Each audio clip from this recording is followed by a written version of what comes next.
Audio streaming of today's council meeting starts at 1 p.m. local time. Streaming is paused during breaks. Audio streaming of today's council meeting starts at 1 p.m. local time. Streaming is paused during breaks. Audio streaming of today's council meeting starts at 1 p.m. local time. Streaming is paused during breaks. Audio streaming of today's council meeting starts at 1 p.m. local time. Streaming is paused during breaks. Audio streaming of today's council meeting starts at 1 p.m. local time. Streaming is paused during breaks. Audio streaming of today's council meeting starts at 1 p.m. local time. Streaming is paused during breaks. Audio streaming of today's council meeting starts at 1 p.m. local time. Streaming is paused during breaks. Audio streaming of today's council meeting starts at 1 p.m. local time. Streaming is paused during breaks. Audio streaming of today's council meeting starts at 1 p.m. local time. Streaming is paused during breaks. Audio streaming of today's council meeting starts at 1 p.m. local time. Streaming is paused during breaks. Audio streaming of today's council meeting starts at 1 p.m. local time. Streaming is paused during breaks. Audio streaming of today's council meeting starts at 1 p.m. local time. Streaming is paused during breaks. Audio streaming of today's council meeting starts at 1 p.m. local time. Streaming is paused during breaks. Audio streaming of today's council meeting starts at 1 p.m. local time. Streaming is paused during breaks. Audio streaming of today's council meeting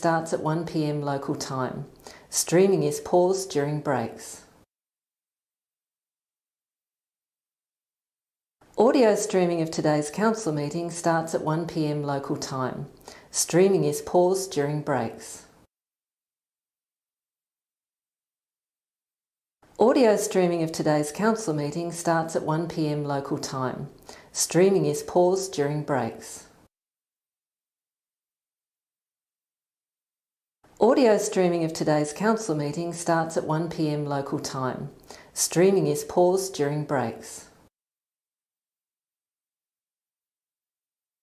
Audio streaming of today's council meeting starts at 1 p.m. local time. Streaming is paused during breaks. Audio streaming of today's council meeting starts at 1 p.m. local time. Streaming is paused during breaks. Audio streaming of today's council meeting starts at 1 p.m. local time. Streaming is paused during breaks. Audio streaming of today's council meeting starts at 1 p.m. local time. Streaming is paused during breaks. Audio streaming of today's council meeting starts at 1 p.m. local time.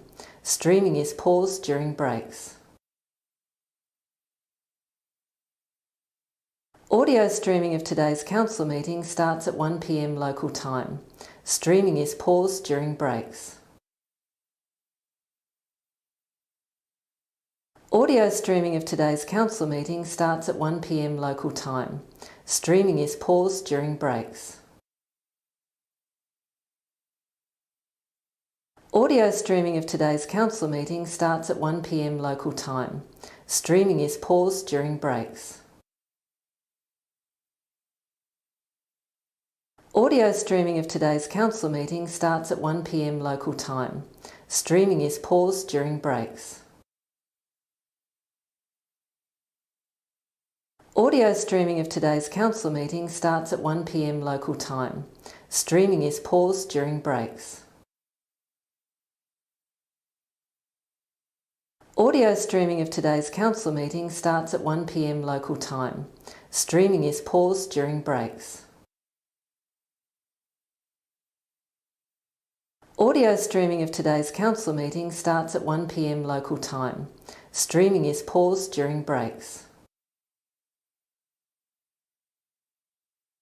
Audio streaming of today's council meeting starts at 1 p.m. local time.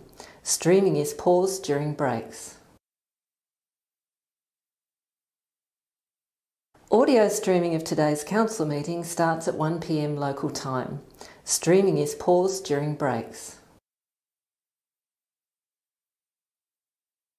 Audio streaming of today's council meeting starts at 1 p.m. local time. Streaming is paused during breaks. Audio streaming of today's council meeting starts at 1 p.m. local time. Streaming is paused during breaks. Audio streaming of today's council meeting starts at 1 p.m. local time. Streaming is paused during breaks. Audio streaming of today's council meeting starts at 1 p.m. local time. Streaming is paused during breaks. Audio streaming of today's council meeting starts at 1 p.m. local time. Streaming is paused during breaks. Audio streaming of today's council meeting starts at 1 p.m. local time. Streaming is paused during breaks. Audio streaming of today's council meeting starts at 1 p.m. local time. Streaming is paused during breaks. Audio streaming of today's council meeting starts at 1 p.m. local time. Streaming is paused during breaks. Audio streaming of today's council meeting starts at 1 p.m. local time. Streaming is paused during breaks. Audio streaming of today's council meeting starts at 1 p.m. local time. Streaming is paused during breaks. Audio streaming of today's council meeting starts at 1 p.m. local time. Streaming is paused during breaks. Audio streaming of today's council meeting starts at 1 p.m. local time. Streaming is paused during breaks. Audio streaming of today's council meeting starts at 1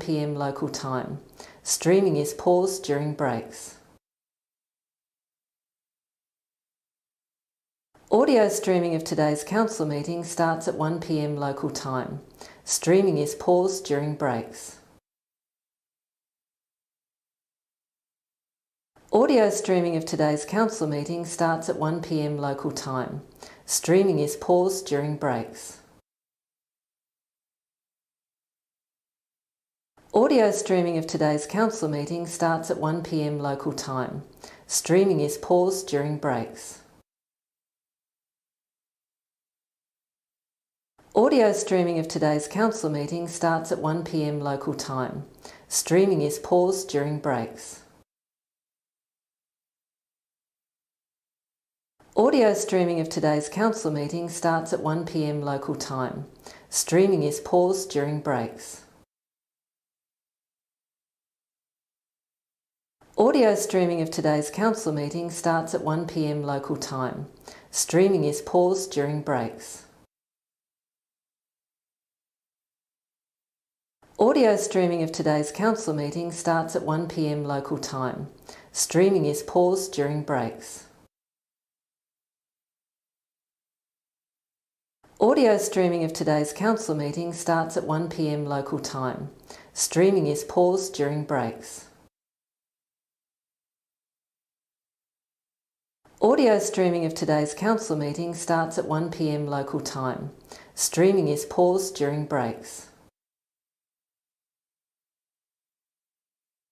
Audio streaming of today's council meeting starts at 1 p.m. local time. Streaming is paused during breaks. Audio streaming of today's council meeting starts at 1 p.m. local time. Streaming is paused during breaks. Audio streaming of today's council meeting starts at 1 p.m. local time. Streaming is paused during breaks. Audio streaming of today's council meeting starts at 1 p.m. local time. Streaming is paused during breaks. Audio streaming of today's council meeting starts at 1 p.m. local time. Streaming is paused during breaks. Audio streaming of today's council meeting starts at 1 p.m. local time. Streaming is paused during breaks. Audio streaming of today's council meeting starts at 1 p.m. local time. Streaming is paused during breaks. Audio streaming of today's council meeting starts at 1 p.m. local time. Streaming is paused during breaks. Audio streaming of today's council meeting starts at 1 p.m. local time. Streaming is paused during breaks. Audio streaming of today's council meeting starts at 1 p.m. local time. Streaming is paused during breaks. Audio streaming of today's council meeting starts at 1 p.m. local time. Streaming is paused during breaks. Audio streaming of today's council meeting starts at 1 p.m. local time. Streaming is paused during breaks. Audio streaming of today's council meeting starts at 1 p.m. local time. Streaming is paused during breaks.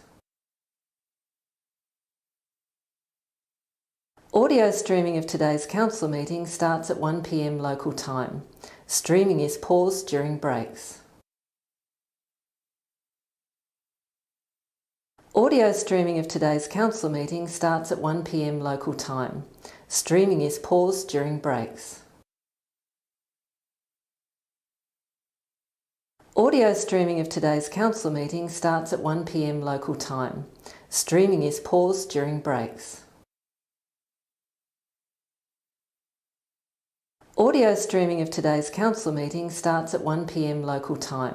Streaming is paused during breaks. Audio streaming of today's council meeting starts at 1 p.m. local time. Streaming is paused during breaks. Audio streaming of today's council meeting starts at 1 p.m. local time. Streaming is paused during breaks. Audio streaming of today's council meeting starts at 1 p.m. local time. Streaming is paused during breaks. Audio streaming of today's council meeting starts at 1 p.m. local time. Streaming is paused during breaks. Audio streaming of today's council meeting starts at 1 p.m. local time. Streaming is paused during breaks. Audio streaming of today's council meeting starts at 1 p.m. local time. Streaming is paused during breaks. Audio streaming of today's council meeting starts at 1 p.m. local time. Streaming is paused during breaks. Audio streaming of today's council meeting starts at 1 p.m. local time. Streaming is paused during breaks. Audio streaming of today's council meeting starts at 1 p.m. local time. Streaming is paused during breaks. Audio streaming of today's council meeting starts at 1 p.m. local. Welcome councillors and guests that are here today for our meeting and staff of the City of Launceston. Our meeting is going to be recorded, so it is online at the moment too, and we welcome those that may be listening online. Welcome to you. Just a few comments I want to make. One is that you'll notice that Krista Priest is not here today yet, even though she has been appointed to take over. She'll be inducted on Monday. She's been sorting out some of her work details, so she'll be able to come on the Thursdays to workshops in council and do her role. So she'll be starting from Monday. Also, that 20.3, the Community Care and Recovery Grant item has been withdrawn, as we are still working through some of the acquittals. So we want to make sure the detail is right before we discuss it at council. So that has been withdrawn, item 20.3. Please be seated. Thank you very much.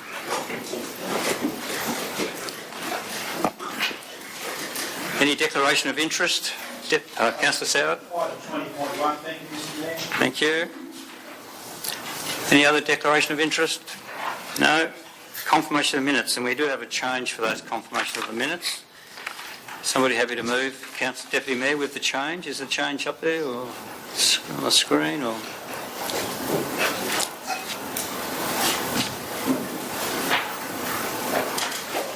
do you want to read it out, Deputy, or just?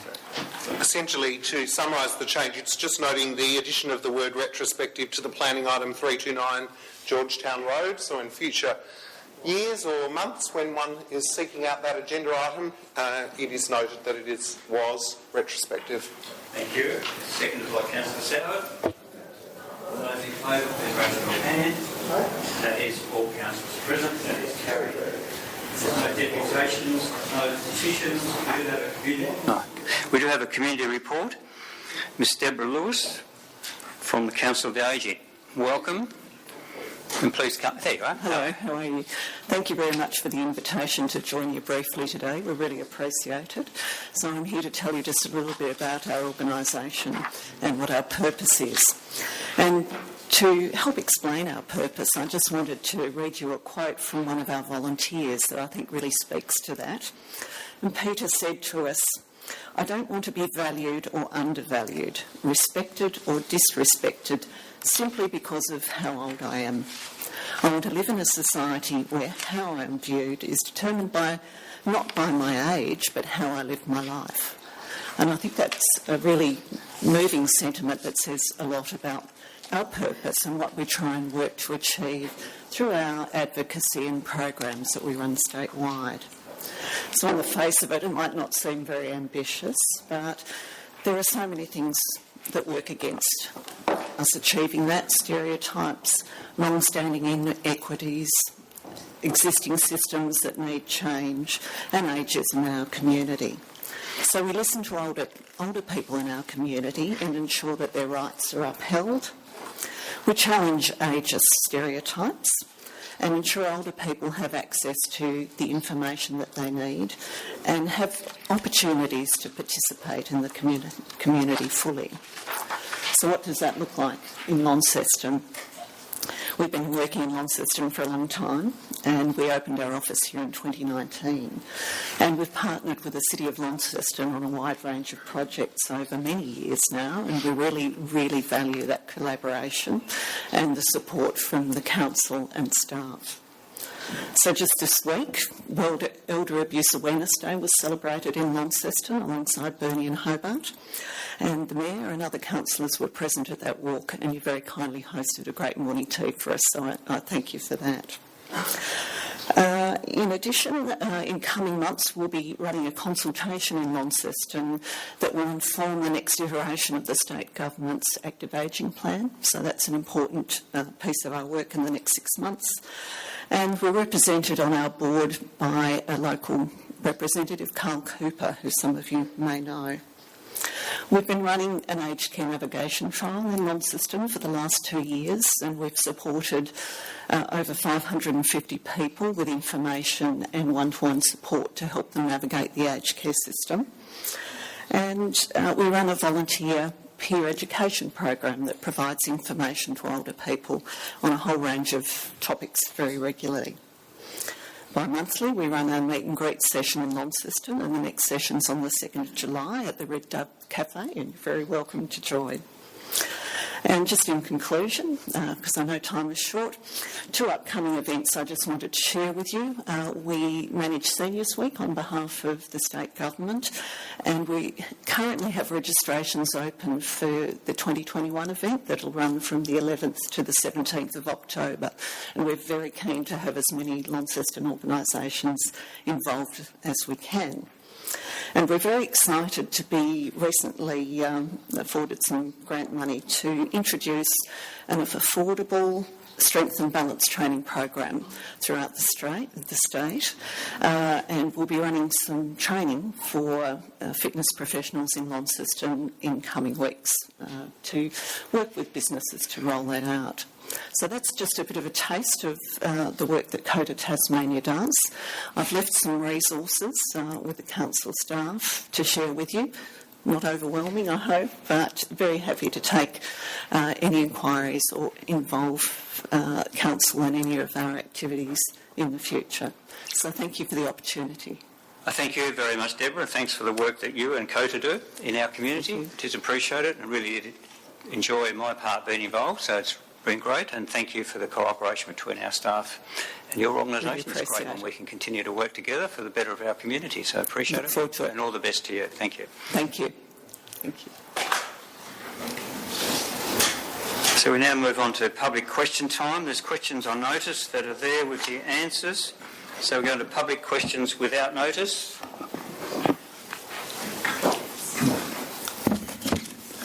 Wales, Rape, Kings Meadows. What, if any decision has been made regarding the removal and or relocation of the metal tyres in Brisbane Street Mall? Yeah, I can answer that. 2 of them have been removed, the ones that were causing a lot of the issues, and we're still working. Sorry, I can't hear you. Sorry? I can't hear you. I said 2 have been removed, and the others we are working on a plan, and that should be coming to council in the not too distant future. I see, you're working on a plan. I see, okay. It's taken almost a year. Okay, but I'll let that go. Next question is, on the 25th of February this year, Council passed motions that gave complete control of council affairs to the current CEO. So the question is, if he has all the control, why do we need all these councillors? And of course yourself. The question is, or the answer is that we didn't give all control to the CEO. We allowed him to put some operational things into place so that he can act on behalf of decisions that council makes. If you read the motion, to do with archives, the Archives Act. So, thank you. Okay, I will check it out a bit further. Thanks very much. Bye. Thank you.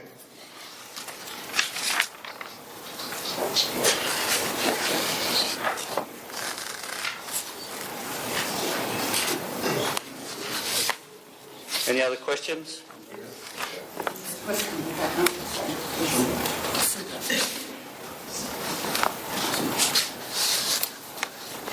In 2019, according to Pitt and Sherry, who were contracted by the developer, the intersection of Forster Street and Invermay Road was at 0.9 saturation during peak times. This was based on limited data, which was gathered before the UTAS car park had been finalised, and is inadequate to properly assess the impact of the combined developments of UTAS car park and Veolia in an already congested area. A new thorough study, open to public scrutiny and input, needs to be undertaken before any development takes place. Why has Council not produced a thorough, updated and independent study that the public could have confidence that was best practice? Yeah, we'll take that on notice, thank you, and provide an answer in writing in the next agenda item. So next week, 2 weeks' time. All right. Second question. You will be aware that many stallholders at Est Market have closed their businesses as a result of your decisions on the Invest site. What arrangements were made with the Est Market Committee to relocate, allowing for development of the new UTAS car park, and what is the position today regard plans for suitable, acceptable and permanent location? Yeah, that's a question for the Show Society. They were the ones that ran the Esk market and they were the ones that decided to sell off their right to the site. Thank you.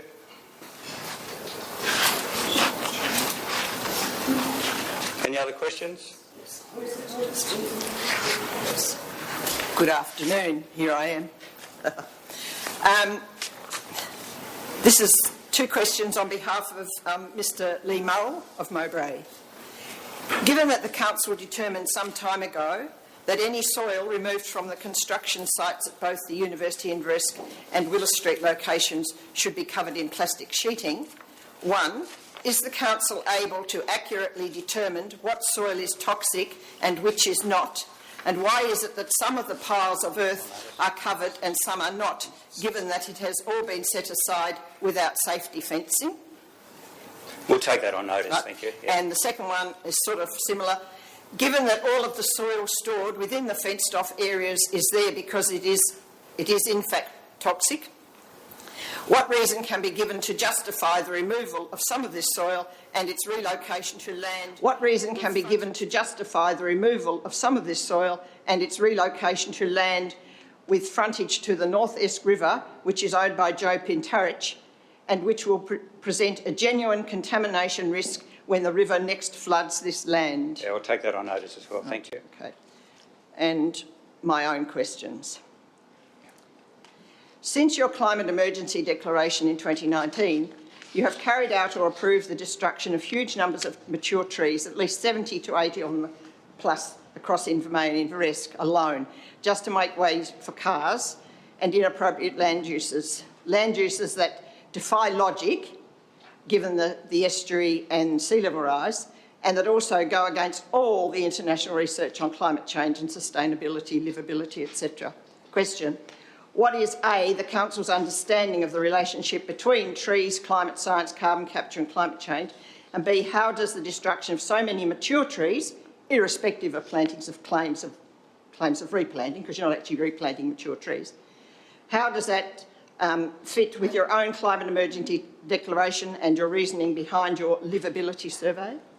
Yeah, look, that's got obviously a lot of detail in it, so we'll need to take that on notice to provide an answer to. And question 2, in view of the Council's own A livability survey, as well as B, your climate emergency declaration, and C, all the international research on the interrelationships between land use and climate change, and irrespective of the levies that you've got here, because all your irrespective of levies, what is your logic in ignoring the climate science by constantly adding and approving ever more traffic and inappropriate land uses on the Launceston flood inundation zone? And could the councillors please address that question, not necessarily pass it to the planning department, which comes up with this stuff? Yeah, we'll take that on notice as well. Thank you very much. Thank you. Any other questions?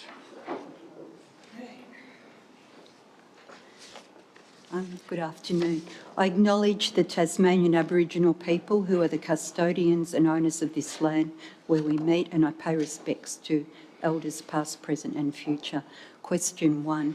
In the 1800s, the Launceston City Council needed to lower the ground levels in many areas of central Launceston to allow the horse-drawn carts to get up the hills. Stone retaining walls were built in front of houses and behind. These walls still exist. Who is responsible for maintaining these? Yeah, I'm not aware who is, so we'll get that information and put an answer in our next council meeting. Thank you, Albert. Question 2. As LCC is contributing to the cost of the collapsed wall at 1 York Street, is this not an admission for some level of responsibility for these stone walls? And consequently, if the retaining wall at 269 Charles Street is in such a state of repair, bad repair, why hasn't the council done something about it before in the interest of public safety? Yeah, I'm sure that'll be discussed when the item comes up as well, which is not that far away. So we'll be discussing that item and the councillors are aware of the question and that'll come up in our discussion. Thank you. Thank you. Are there any other questions on notice? Or questions without notice, sorry.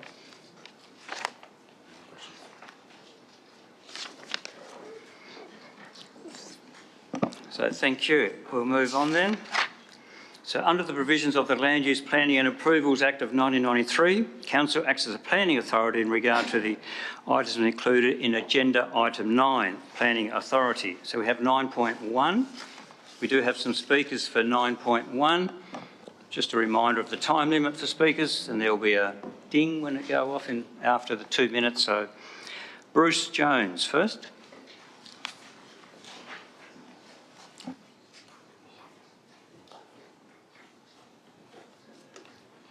Good afternoon. Our house is at 46 Franklin Street on the southern boundary of 269 Charles Street. We agree that the existing house is beyond saving and their new buildings be designed to suit this clear site. Current drawings push the boundaries and there's been no compromise with regard to height or footprint since this application was last proposed.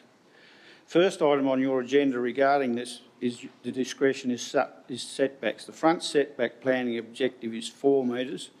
Application is 2 metres. Rear setback planning objective is 2.5 metres. Applicant has 1.3 metres. Southern boundary setbacks by the applicant's admission are outside the planning objective. Northern boundary setbacks by the planning objective should be at least 3 metres for a building 8.5 metres high on the right-of-way. Applicant has a 1.5 metre setback even after borrowing 0.4 of a metre from the right-of-way. The right-of-way is a very contentious issue. Surely after not satisfying any boundary setbacks, the design should have been changed regarding height and footprint to accommodate the planning objectives rather than relying on performance criteria and endless subjectivity.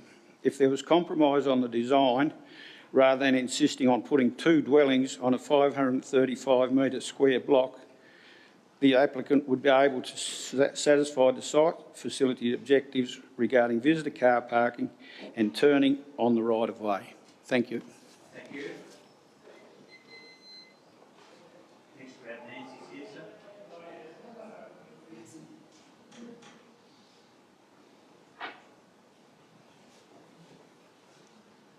Nancy Sarisia, 25 West Park Drive, West Launceston. 269 Charles Street is on the Council's local heritage place list. Although not state listed, Tasmanian Heritage Council has a file on this property giving the likely construction date between 1839 to 1853. This differs to the LCC Planning Officer's date in the agenda where he states it's 1880. The whole of Charles Street is a step back in time. The upper end is vibrant and it's cafes, restaurants and hotel. Added to this, it's jam-packed with heritage cottages, all of which are listed either by the state, LCC, or in most cases both. This is the place to be. Tourists and locals flock to it. People from interstate buy property here specifically to live in an area of historical significance. Numerous studies funded by LCC have referred to this area as having high integrity and intactness, advising properties should be retained and encouraging recovery where buildings have been unsympathetically altered. In the 1960s, a fire occurred at 269 Charles Street, destroying the roof of this one-storey property. A flat roof was put on. This is replaceable. Cracking on the cottage walls is due to intense heat. This is fixable. The stone wall can easily be strengthened by a proficient engineer. This repairing of old stone retaining walls is frequently done by council around town where roads are situated on split level. Demolition of this property is not necessary and in fact is only one of the options listed by the developer's engineer. Remember the cordial factory. This crooked wall was stabilised and straightened. The cracks big enough to put your hand in were repaired. This was a building the developers claimed to be unsavable. Look at the delightfully restored building we are presented with now. Please save 269 for a developer who will restore this rare little Georgian cottage and help retain the uniqueness of this precious area. Thank you. Thank you. Gillian van der Scans.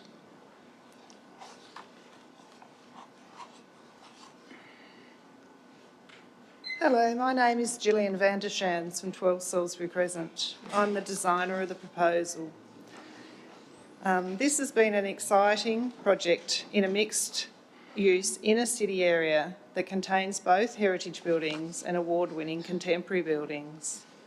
Many layers of considerations have resulted in the presenter design solution that works as closely within the acceptable performance criteria of the planning scheme as it can, considering the complexity of the site. The proposal increases the density of housing on an inner urban site and is in keeping with the zone's objective. To reassure, the design proposal is for a high-quality building using crafted and quality materials, and the design intends to add to the city fabric in a lasting way. The fringing CBD is an attractive place to live for my client, who is an environmentally conscious person and wishes to create a home from where he can walk to work and enjoy the benefits of urban living in an environmentally sustainable home. The existing building on the site is highly compromised by insensitive alteration and is beyond repair. We investigated retaining the original building, but the structural report and the building's impact on the bluestone wall resulted in the conclusion that it was best removed from the site. It is the presence and the beauty of the bluestone wall that deserves restoration and preservation in this instance, and it is fortunate that my client has an appreciation of this wall and is willing to invest in its restoration. Contemporary quality buildings do not detract or damage the city fabric. They add to its vitality. This is not a cheap development solution. It's a home for the applicant, and the design choices and quality of the construction reflect this. Okay. Sorry. That's all the speakers I have. Is there any other speakers out there that I can't see? No? Thank you. So it's 9.1. Somebody happy to move a motion? Councillor Harris, moving. I'd like to move a slightly amended motion, if I can, as in front of all the the restoration of the blue. Yeah, the restoration of blue wall as an additional condition. Bluestone wall. Thank you. Got a copy of that there. That's moved by Councillor Harris. Is there a seconder? Councillor McKenzie. Councillor Harris, do you wish to speak to it? Yes, I will. Thank you. This is an interesting DA. I guess I find myself torn between my heart and my head. My heart says here's a building that's probably 150 years old and we should try to do what we can to save it. My head says if we want to keep buildings like this, we have to do it sustainably, and that's economically sustainably as much as anything else. And so I spent yesterday looking at the site. I met Nancy on site, thank you for your time, Nancy. I also met Rosalie, who lives up the street, who also chose to live in that part of Charles Street because of the, I guess, as Nancy said, the vibe that you get in the place. It is a really nice place to be. However, as a child, I remember walking past that bluestone wall when I lived with my auntie for 3 months, and she worked at the hospital. And I always feared the thing was going to fall down on top of me because of its height and also all the cracks that have now been repaired, because I was probably only grade 2 at the time.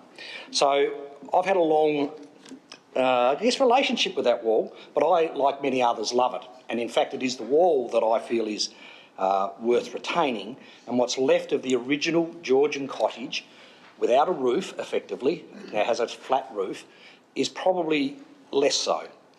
You must go back to the history of it. That cottage was built when the road wasn't as it is now. It was probably as the same level, and there was a big hump in the middle of Charles Street to get up to the hospital. The council at some point excavated, and you can see the bluestone walls at the other houses that were built in the 1880s and 1900s that are its neighbours, where they pushed it back and they have excavated down. So that's why this one sits up on top of a knoll, because that was there before anyone else was. When they come to build the wall went where the road decided it had to, and that is probably the fundamental engineering problem. Had it been further out, the weight of the house pushing down may not have impacted the wall as much as what it is. But the house was there first, The wall has to be where it is. So to me, if we are to retain the wall, we have to then look and say, well, how can we do this?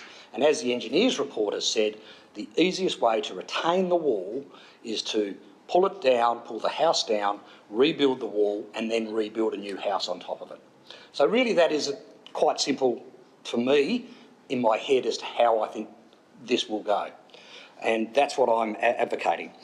Others who have said, why are you trying to build a two-storey house on top of an elevated site, should only look across the road to the spur wing house, which is a two-storey house, probably built in the 1930s to 50s, also above a bluestone wall.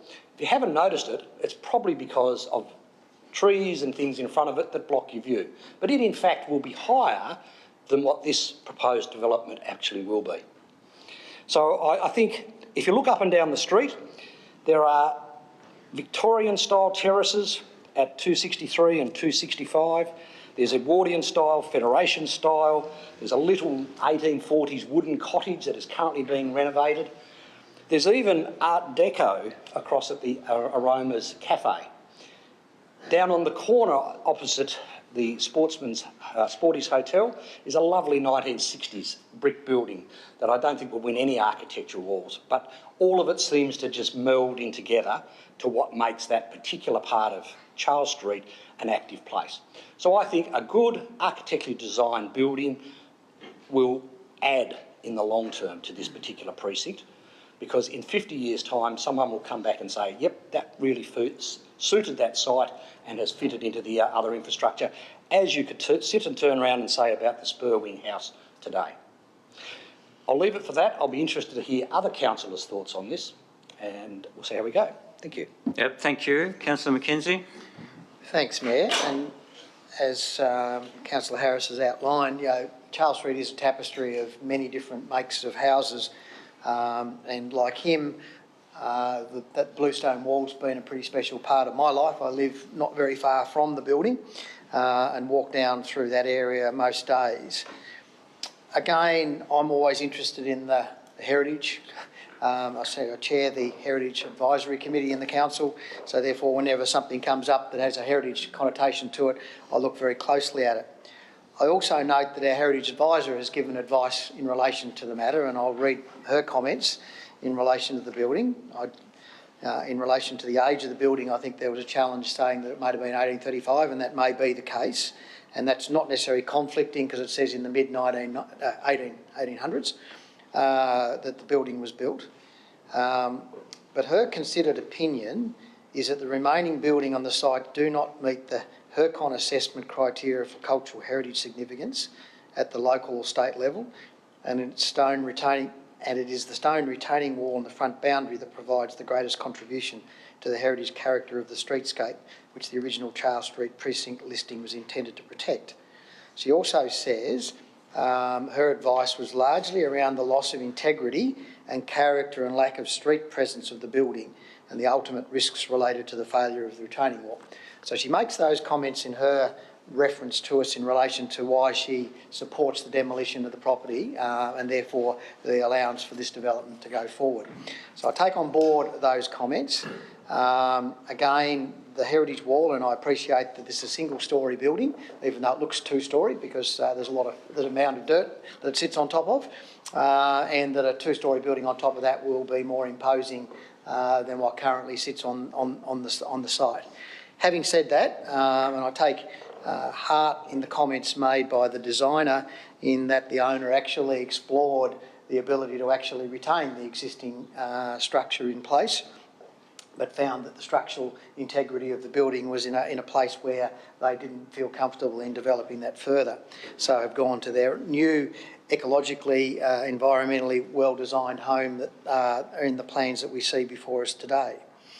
I guess that that building in itself I love, and I'm very comfortable with that on the basis of the commentary that have been made to us, and note the discretions that have come out, and I think one of the previous speakers has made in regards to the setbacks, and I guess they always concern me, and I guess that Mr Jones, who spoke first, I actually had the presence to visit their house a few weeks ago when this was first put forward as a DA application and look at their deck and look at their beautiful view that they had over Launceston. and there is no doubt that that beautiful view in large part is going to disappear with the development of the second townhouse. My concern would be it would have been greater for that house to have been lowered to enable everybody to enjoy the benefits of that. The setbacks from the back boundary have been measured and they were set under performance criteria, which I think have been well outlined as to why they're acceptable, both side, front and rear setbacks, to explain why those setbacks actually fit within the performance criteria.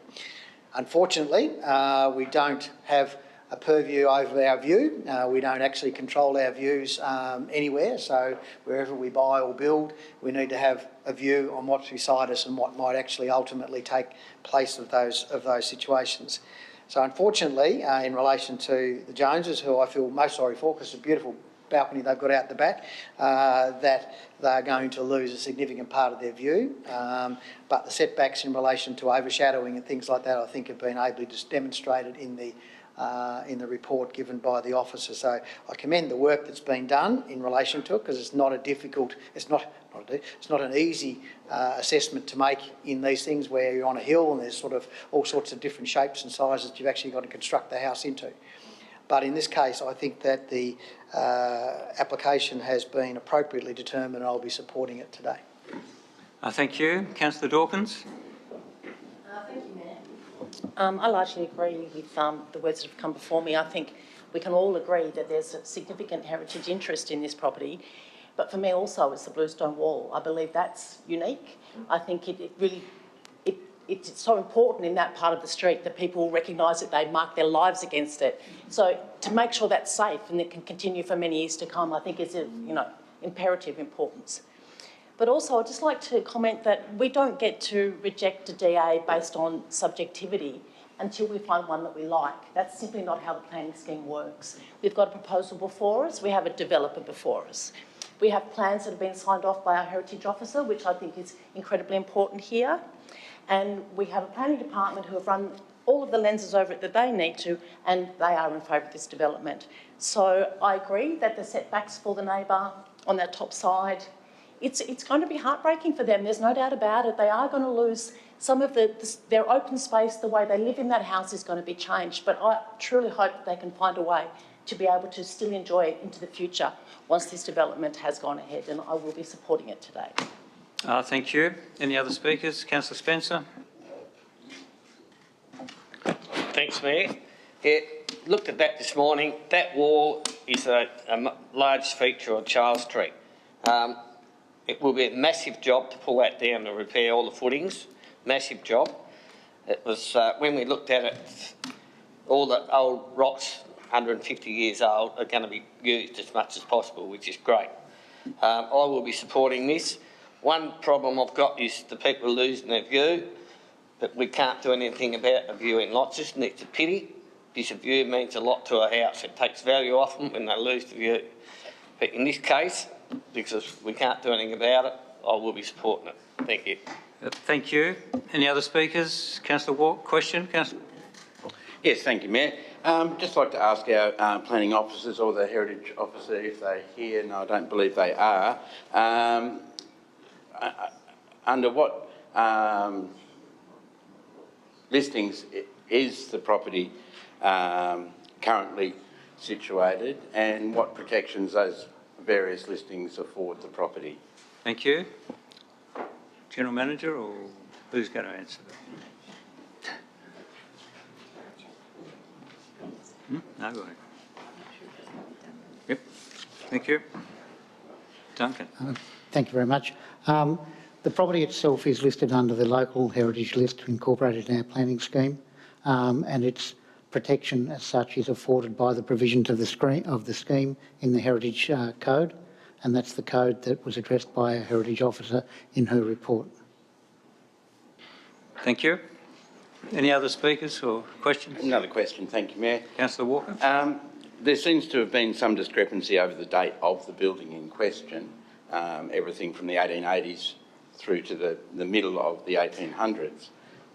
Do we have now a specific date that we think that this building must have existed? And the reason I ask the question being is I do believe that the older the building is, and I know that, you know, one person was talking about a 150-year-old building, well, it might be a 170-year-old building. It brings it in line to a point where it's one of the oldest buildings, residential buildings in Launceston. So just wondering if we have some clarity around what we think may be the age of the building. Thank you. Is that Duncan or Richard? Richard.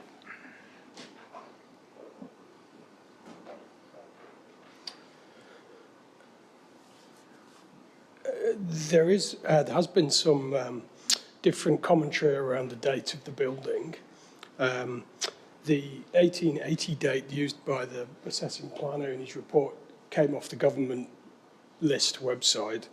The heritage experts are largely in agreement in the sense that there appears to be a range, or it's not there doesn't appear to be a precise date that everybody can agree on, but it certainly appears, and I'll just quote the latest advice that we have, is that it first appeared on the roll in 1865, but that was the first roll, so it could well have been around before that. And there appears to be some agreement between the heritage people that it would have been sometime before that, in the 10 or 15 years before that. So something around that date, but there's no precise date I can give you because that was pre the electoral rolls, etc., etc. Thank you. Councillor Walker. Yeah, there's certainly been, you know, some conjecture about that, which does concern me that we're assessing a building. Are you speaking now, or another question? I'm going to ask another question. Yep. All right, Thank you. Well, it just does give me some concern that we're assessing a building that we don't know the age of. When it comes to the building structure, its integrity, the engineer's report, what would be the requirement for a building such as this that obviously has significant cultural heritage as part of our built environment? What would be the requirement for such a building for us to trigger a conservation management plan be investigated to actually see what could be salvaged or indeed whether the building could be retained? Thank you, Richard.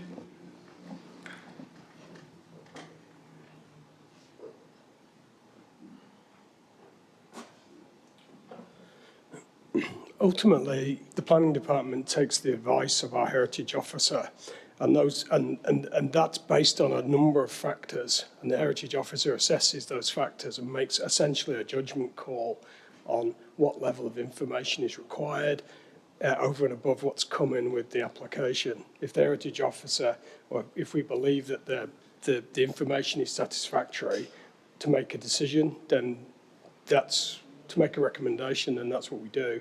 If we feel like there's more, and it does depend on the circumstances of the case and the development. Thank you. Any other questions? Deputy Mayor has a question. Thank you, Mayor. Many of the representations reference issues to do with the right-of-way. What has happened in recent weeks that makes us feel confident that those issues and issues contained within representations has since been dealt with? Thank you. Who's that? Duncan, is it? Yeah, thank you again. The relevant property owners adjoining the right-of-way, those who actually have rights over that laneway, they had a meeting, we understand, last Friday where they discussed the various issues in regard to the existence of a gate and how the whole right-of-way will work. And they're understanding that they have reached an agreement amongst themselves about how they can resolve that issue. So for the residents for whom the right-of-way exists, there is no problem. Thank you. Any other speakers? Councillor Walker. Yes, thank you, Mayor. I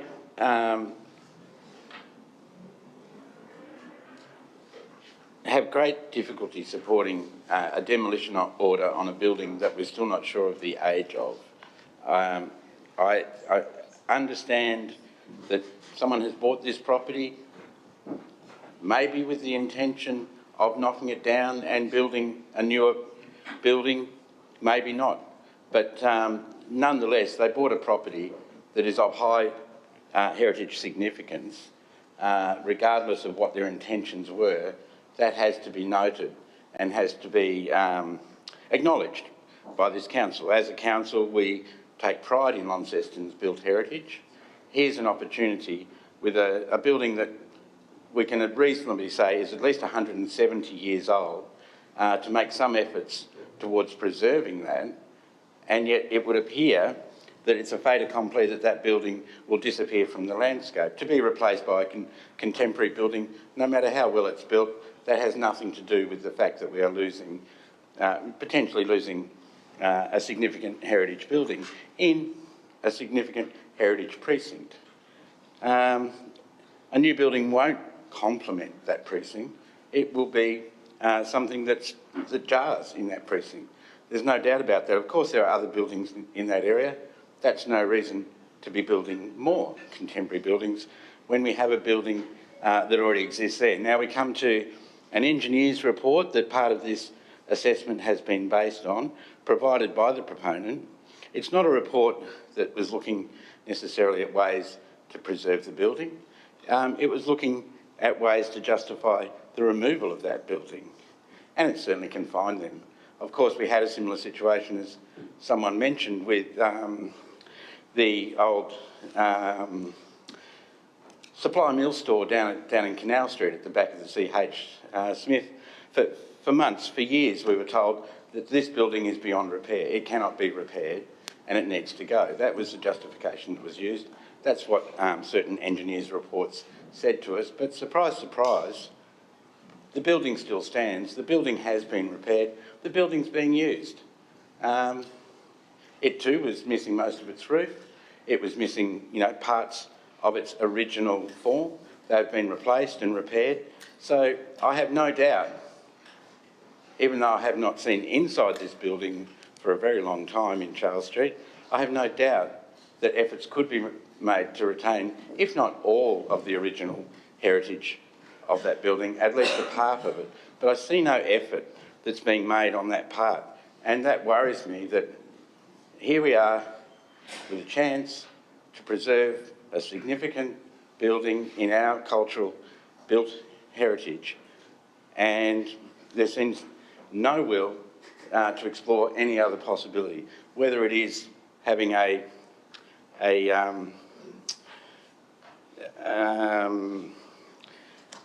assessment done, a conservation assessment done on the building, whether it is just being able to put this aside for a short while until we talk about other alternatives for retaining parts of the building.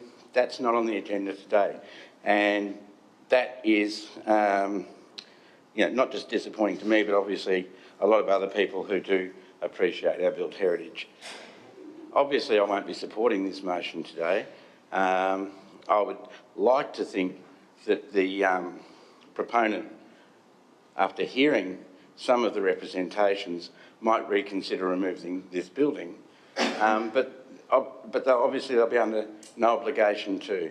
And it sends a message to other developers to look around for any slightly dilapidated buildings in Launceston and say, well, that one can go too. It's not on the State Heritage list, therefore it's not of no importance. Now, we all know there are buildings that aren't on the State Heritage list that are of importance.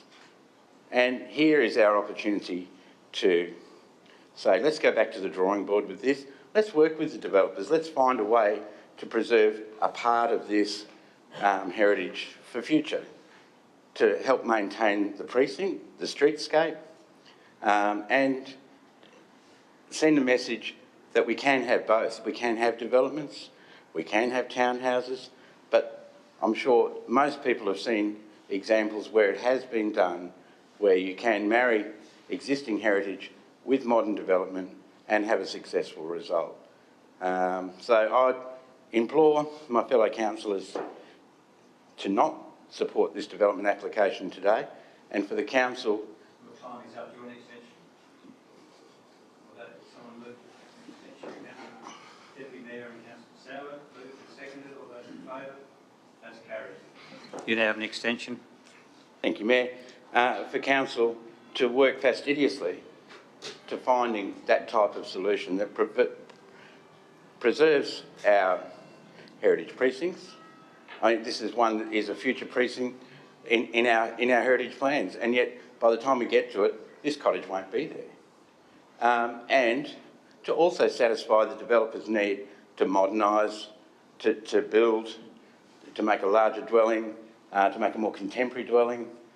These things can be done, but not through this present development application. And so I do implore my fellow councillors to reject this development application. Thank you, Mayor. Thank you. Deputy Mayor has a question. Thanks, Mayor. We had a question earlier that we referenced in the response that would come up during the debate with regard to the wall, the ownership of the wall, the maintenance and risks associated with the wall. Is that something of relevance to the DA before us with regard to ownership, maintenance and risk? Thank you. General Manager? Or, no, so these walls and that one in particular is certainly not under council's control. We don't own it, and therefore there is no responsibility for us to be able to undertake works in that regard. So. Mayor, another question with regard to the local listing. Is the wall listed? Is the address listed? Or is the house and the wall individually listed on the local listing? Thank you. Is that Richard?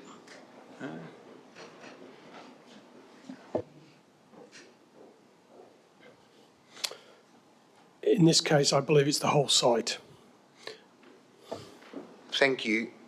Appreciating that the heritage planner isn't here and you may not know the answer to this, what happens to the rigour, I guess, of that listing when one significant component of it is demolished, removed, taken away?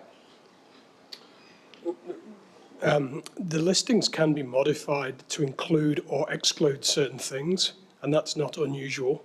In the default situation would be the entire site, but for very large sites, the actual heritage significance can be described more significantly. I would imagine that once this flows through, if this is approved and gets built, that would happen to a future listing.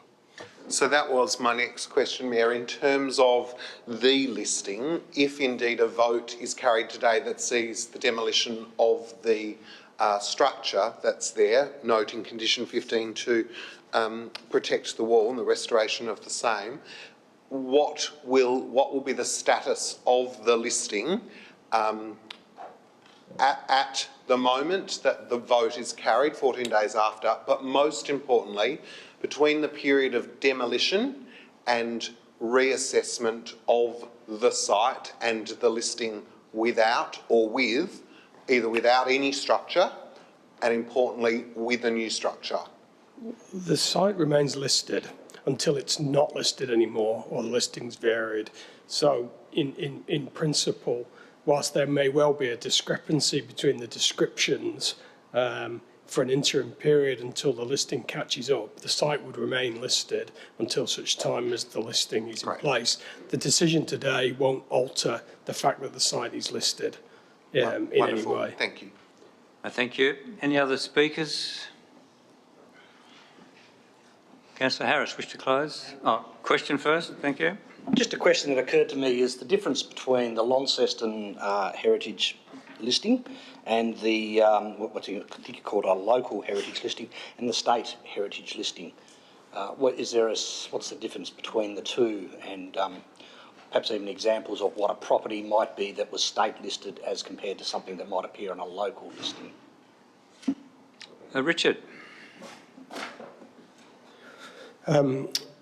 Properties listed at a state level, there's a Historic Cultural Heritage Act in Tasmania, and that gives the state the power to list things that are important on a state level, and that they can then include things on that list, and then that gives them jurisdiction over the heritage, or what happens to that from a development and works point of view going forward. And they have a separate development assessment process where you need a permit from them under that act. The planning scheme, or the Land Use and Planning and Approvals Act, requires the council to also consider heritage things of importance at its level. Now, quite often at the moment, there's an overlap between state and local listings, and there's a dual assessment. So this one, and it's quite common in Launceston for them to be a dual listing, for them to be state and heritage listing the same property. This one isn't state and local, this is locally listed only, which suggests that it's not deemed to be sufficiently important to be listed at the state level. Yeah. Thank you. Councillor Harris, Councillor Walker, question. As far as the planning approval process goes, how long do we have in order to approve this development, i.e. could this be delayed for 2 weeks while council sort? 18th of June. Beg your pardon? It says in our notes 18th of June. That it's actually due for? Deemed approval. Deemed to be approved. Okay, so in that case, can I... So we can't, there's no way that we can delay it, even seeking a heritage assessment, independent conservation management plan would not delay the process? The question being, if council were in favour of a conservation management plan for this building, would that delay the planning approval process?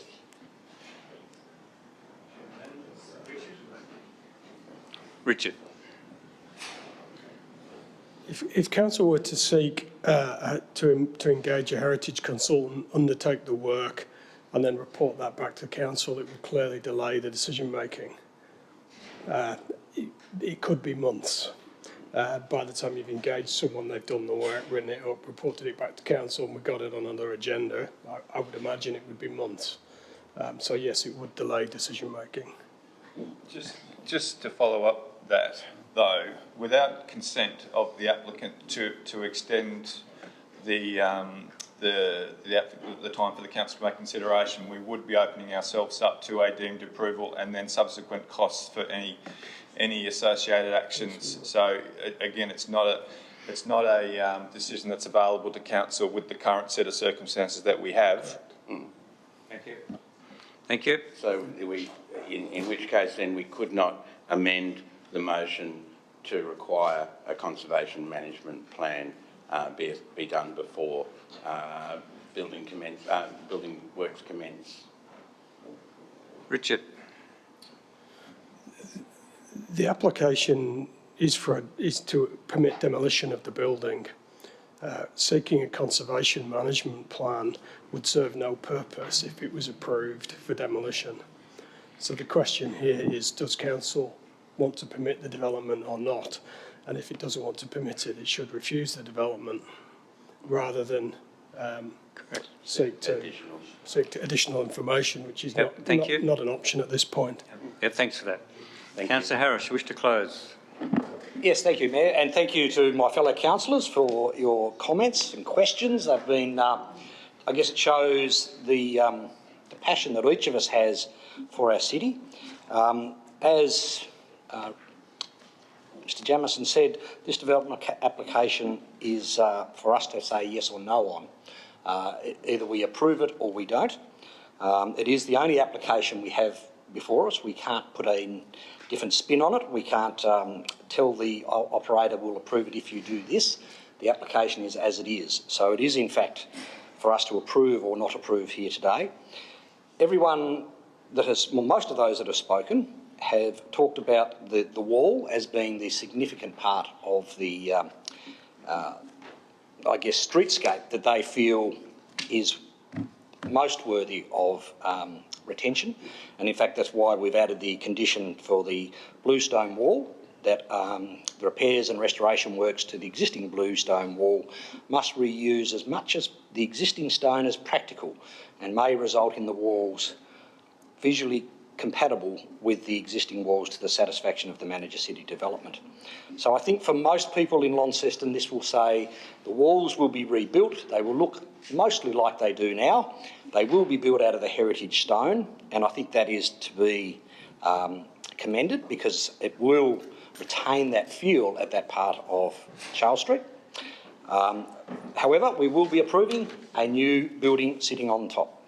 In fact, two new buildings. As Councillor Mackenzie said, I do feel for those who will lose their view. But as Councillor Spencer said, unfortunately, no one has a right to a view. It is simply something that you have to learn to live with. And in inner city, it is very true that we'll see more and more developments on these small pieces of land. So I encourage each of you to support the motion as it is, as amended, and allow the developer to get on with the job of building a new unit or two on top of a restored bluestone wall in Charles Street. Thank you. Thank you. I'll put the motion. Those in favour, please raise your hand. Those against? That's 1 against, the rest is 4. The motion is carried. We move on to 9.2. We do have a speaker for 9.2. Susie Kai.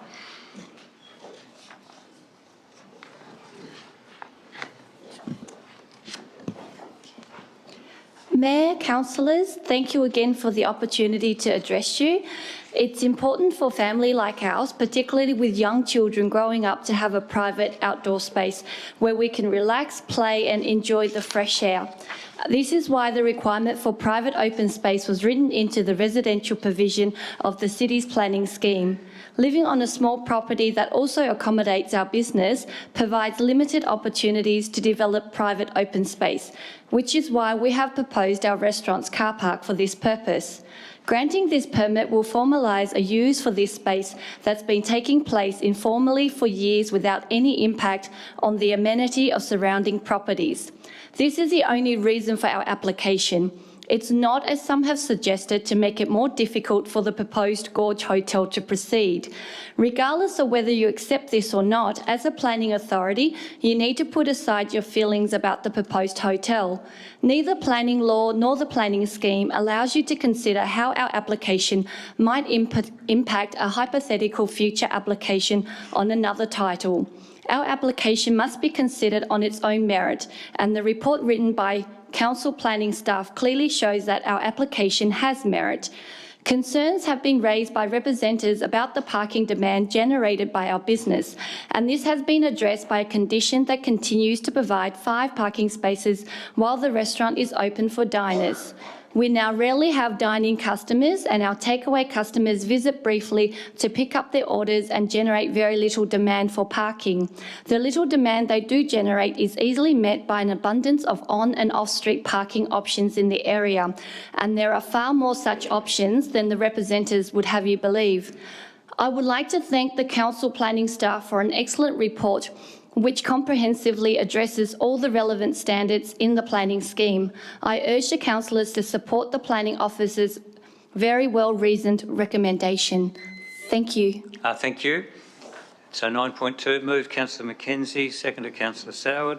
Do you wish to speak to Councillor Mackenzie? I think Mrs. Kai said it all, to be quite frank. I mean, I think the reality of it is there are 5 car spaces at the property. 5 car spaces will continue to be at the property. As they've said, informally they've been using the property for private open space, and I think as we saw today there's a basketball hoop and plants and various bits and pieces that are outside the property now. So all this is doing is formalising something that's already happening. Our officers have quite rightly said that the two can link together on the basis that provided the 5 car spaces are available at the times that their business is open for use, then they need to be available for car parking rather than private use. And so even if the hours of operation change from what they currently are, the permit states that they need to have those 5 car spaces available at that point in time. So I see no reason why we shouldn't support this today. Thank you. Councillor Soward. Thanks, Mayor, and I just add my voice to Councillor Mackenzie's support. It's all there in the report, but I hope that people at home listening take on board the wonderful representation made by Mrs. Kai in arguing that we should consider what is in front of us Mr Mayor. Not what could be, not hypothetical. Very happy to support. Thank you. Any other speakers? Councillor Mackenzie, wish to close? I'll put the motion. Those in favour, please raise your hand. And that is all councillors present. That is carried. So we move on now. 10.1, Mayor's announcements. Yeah, just a couple of things I do want to mention. As was mentioned earlier in the meeting, that we did have the Launceston Walk Against Elder Abuse. I thank Councillor Mackenzie was there as well for coming along for that, and it was well attended and a very important issue for obviously for many in our community who are elderly who do get abused, and whether that's financial or physical or whether that's emotional, it's a lot of different reasons they get abused, and it does happen. So we need to continue to make people aware of that, but also to be a voice against that where we can as well. And then great news on Sunday for those of you that are keen football supporters, there's a few in the room, that it's going to be a great game of football right here in this city with Essendon playing Hawthorn, and it's been sold out. So if you want a ticket, it's already sold out. It's absolutely fantastic. It really shows you, and I really want to thank the citizens of Launceston and beyond for supporting this sort of game, because that's really making a statement to the AFL. And I think it's a great result, and it's going to be a fantastic game. And I'm not sure who's going to win, but we'll worry about that on Sunday. And that's it from me. Thank you. Councillor reports. Deputy Mayor. Thanks, Mayor. Just one from myself today. 2 weeks ago today, I had the pleasure of representing yourself at the final night of the Launceston competitions. It was the music section, and to celebrate all the achievements of the entrants in this year's competitions. Obviously, the competitions were not held last year, so it was wonderful to be able to stage them again this year. And the calibre of talent from performers right across the region, from schools, individuals and adults, was just fantastic, as referenced by the adjudicator, who had a wonderful time. The Launceston competitions sincerely thanked the council for their ongoing support with regard to events funding that enable the genres that collectively take over a month, with dance, drama and singing music at a variety of venues around the city, and they wanted that passed on. Thank you. Thank you. Councillor Mackenzie. Yeah, just in my role at the Launceston Airport, just wanting to let everybody know that we have an interim CEO, a man called Shane O'Hare, who's joined us, who comes originally out of Melbourne Airport, so he's got good background in the industry, and I think will add a lot to the organisation over the next few months while he's acting in that role. Unfortunately, he hasn't been able to get out of Melbourne to physically locate himself down here since he took up the appointment, but hopefully that's coming soon. Thank you. Any other councillor reports? Questions from councillors? No. Questions without notice are there. With notice are there. Heritage Advisory Committee, 13.1. Somebody happy to move that? Councillor Walker.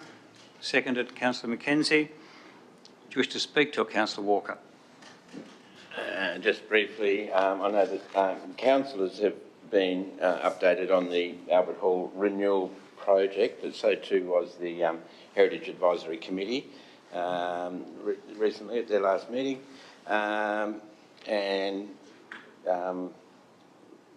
that's obviously, a highly important building for all of Launceston. So that's eagerly being followed by the committee and, of course, by councillors. The selection of committee members, community representatives, Dr Anne Neal, Ms Margot Smart and Mr Les Pens was ratified by council at a previous meeting. I will say that we have a very well-informed, active and vibrant committee. And I think that's about all, I suppose, other than to mention the Heritage Awards, which is being further progressed for 2021, and it would appear that these events will be held sometime later in the third quarter of this year. Thank you. Councillor Mackenzie. Yeah, I wasn't present at the last meeting as it was conflicting with a pedestrian and bike committee meeting last time, so I had to sort of share my favours last meeting. So I'd like to thank Councillor Walker for taking on the chair's role. But I just thought it was worthwhile just looking at point 5 development application. Somebody asked a little bit about whether Heritage Advisory had seen the previous one of the previous items at Heritage Advisory Council. I think it's important to understand that this council, that this advisory group actually doesn't sort of send advice back to councillors in relation to what heritage, what we should support and what we shouldn't support in relation to heritage advisory matters. They're there to form general opinions and give advice in regards to heritage matters in general. We undertook that where there were listed or there are heritage-related DAs that came across the council's desk, that all the Heritage Advisory Committee would be made aware of those by the Heritage Planner or Heritage Officer, so that they could at least put in representations if they felt it was necessary. Because the other big issue is with Councillor Walker and I sitting in there, we're somewhat compromised in having a conversation about what we should and shouldn't support in relation to a DA in a committee such as that. So just so you're aware that we send it out for information and it's left up to the individual members of the Heritage Advisory Council to make their own representations to Council in relation to heritage matters that are listed for decision. Thank you. Deputy Mayor. Just briefly, I wanted to say that I look forward to following the building materials library item through. I think that sounds like a really wonderful initiative, and I look forward to seeing how that develops over the next few meetings. Thank you. Any other speakers? Councillor Walker, wish to close? No, I'll put the motion. Those in favour, please raise your hand. And that is all councillors present. That is carried. 14.1, Council Workshop Report. So someone happy to move that? Deputy Mayor, thank you. Councillor Soward, seconded. Wish to speak? Deputy Mayor? Councillor Soward? Any other councillor wish to speak? I'll put the motion. Those in favour, please raise your hand. And that is all councillors present. That is carried. We go on to, turn the page, 18.1, concessional entry. Somebody happy to move that? Councillor Walker moved. Seconded Councillor Harris. Councillor Walker, you wish to speak to it? Just to congratulate the continued work that's being done at the council with our council officers that are responsible for waste disposal facilities. You can see there a list of different organisations that have applied for and been successful for a concessional entry into our waste disposal centre. It's a difficult area. At the moment, if anything, people are creating more waste, they're consuming more, and whether it's packaging, whether it's used items or whatever, and these organisations listed are quite often the ones that end up being the recipients of these, either through donations, through managing premises where people live, and having to deal with the end result. Of course, these organisations are encouraged to reduce the amount of waste that they're taking to the tip face, and to find ways of recycling and all of those associated things. But it gets to a point where that becomes very difficult when you're dealing with some situations where there's contamination, or a certain amount of destruction and things like that. So I suppose that makes the whole process more difficult for the organisations. So I will just conclude by encouraging both the council and these organisations to work together to find different ways that we can sort and recycle waste and reduce our need for a waste facility. Of course, it's never going to go away. In fact, as I say, it's getting worse in some ways, but that is important for us to send that message to the community and to the producers as well, that we're the ones that end up receiving this stuff, so we need to find ways of sending that message back to reduce the waste. Thank you. Councillor Harris? Deputy Mayor. Thanks, Mayor. Start with a couple of positives. I think the wonderful thing about this is that it's under budget. That's the first thing. The next thing is that there are clear examples, including organisations such as Self-Help, who are indicating demonstrable things that they're doing to reduce what it is that they're sending to landfill, and those things should be congratulated and applauded. And I guess the third thing is that this is another of the very many things that this council does to support community. It's a media release in this, I would think, because the amount of people that are impacted, the number of organisations that are supported and allowed to divert their funds to other ways to support their clients and other members of our community is considerable. $32,000 worth of support being diverted to other means and ways of supporting community. But I guess in terms of a continuous improvement, the officers list some very clear comments, and that is that the committee is recommending that all of the applicants meet with members of the sustainability team in order that they do not simply just copy and paste their application from previous years and see it as an entitlement, but rather that this is something that they are doing to improve the amount of things that are going to landfill. A byproduct of that is that they have more money to support our community. But it's not a right, it's not an entitlement, it is something that this council does in order to improve the rates of things that are going to landfill and in turn support those organisations to further enhance and support community. So commend the motion as outlined to the table. Thank you, Deputy. Councillor Spencer. Thanks, Mayor. I'm one of the new boys on the block in this committee. I like the way they did this to people on council. They did it in stars 1, 2 and 3, and that's the way it was assessed, which is great. I think the main problem we've got, some of the stuff going to the tip face is building products, which is hundreds of tonnes of it, and I think it should be on building sites processed before it goes out to the tip face. Building bricks, there's timber and heaps of it, and that is taking a lot of our tip face. So I think that's where we can improve our waste. Thank you. Thank you. I'm not sure any of these charities are into building, but anyway. No, but it's... Anyone else to speak?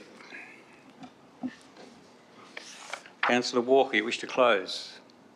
I'll put the motion. Those in favour, please raise your hand. And that is carried. Thank you. We go to 19.1, Rates and Charges Policy. Moved Councillor McKenzie. Seconded Deputy Mayor.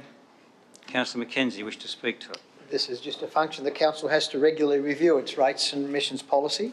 And I think if you looked at the marked up version, there's only, I think, one area that there's a change, and that's on page 101, which is under rate and emissions, where there's a slight change of wording to more clearly outline what we do. Thank you. Deputy Mayor? Any other councillor wish to speak? I'll put the motion. Those in favour, please raise your hand. And that is all councillors present. That is carried. 19.2, the budget for 21-22. Moved Councillor McKenzie. Seconded Councillor Soward. Councillor McKenzie, wish to speak to it? Look, again, this is something we do each year. I think once we've worked out what our increase is going to look like, it then has to be put back into a rating model which reflects the rates per cents per dollar that we charge against various land use categories. And this is identified by what's in the papers in front of us. So I think you'll just find that it's just a matter of working backwards from the numbers that we increase the rates by.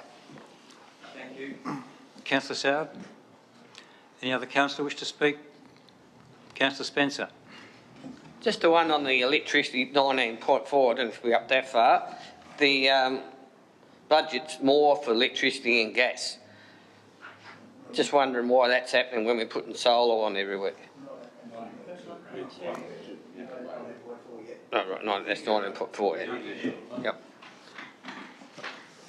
Yep. Any other speakers? We'll handle that later on 19.4, I think it is. No? Deputy Mayor. Probably need to just say a couple of things, and that is that a considerable amount of work has been undertaken to bring us to this point, and that's not, that's not taken for granted. Considerable workshops, variety of different scenarios, variety of different modellings, variety of different charges looked at, considered, and certainly recognise the plethora of work that gets us to this fundamental point of the process. Thank you. Councillor Mackenzie, wish to close? I'll put the motion. Those in favour, please raise your hand. And that is all councillors present. That is carried. So we've got 19.3, annual plan. Move Councillor Mackenzie. Seconded Councillor Harris. Councillor Mackenzie, you wish to speak to it? Yeah, again, not wishing to make brevity of this. The reality of it is we have workshopped this on a number of occasions, and I guess that the annual plan is interrogated by councillors at workshops and various other things before we get to a final one that gets lodged before us today. So I think that really a lot of the hard work's already been done before we got here. Thank you. Councillor Harris? Any other councillor wish to speak? I'll put the motion. Those in favour, please raise your hand. And that is all councillors present. That is carried. So 19.4, the budget for estimates. Move Councillor Mackenzie. Seconded Councillor Soward. Do you wish to speak to it, Councillor Mackenzie? Yeah, and again, you can see at the beginning there the number of workshops that we've had where we've discussed relative issues associated with it.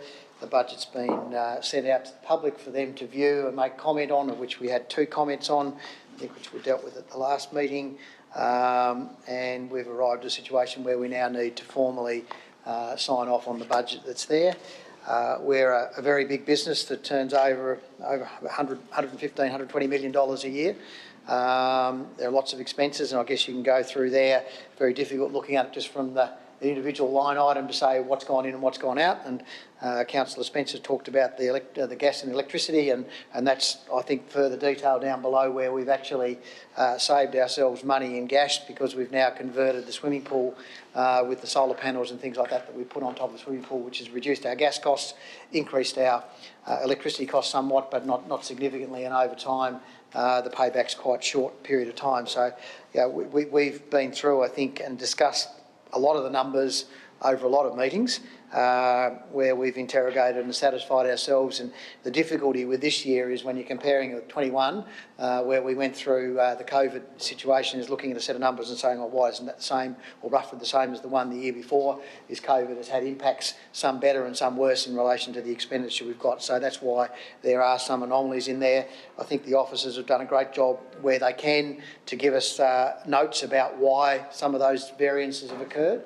And they're sort of contained within the document. So I'm here to endorse the budget. Thank you. Councillor Soward.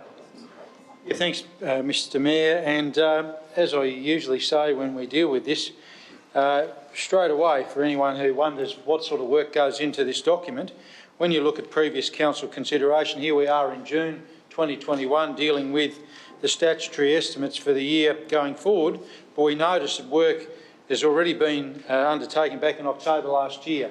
And as I always say, it's a year-long process. So when we deal with this matter today, the hard-working team that deals behind the scenes with this will be head down. I'm sure they'll be looking forward to that, ready to do the next one. It's a significant piece of work. Just a couple of things I wanted to add to Councillor Mackenzie's detailed remarks.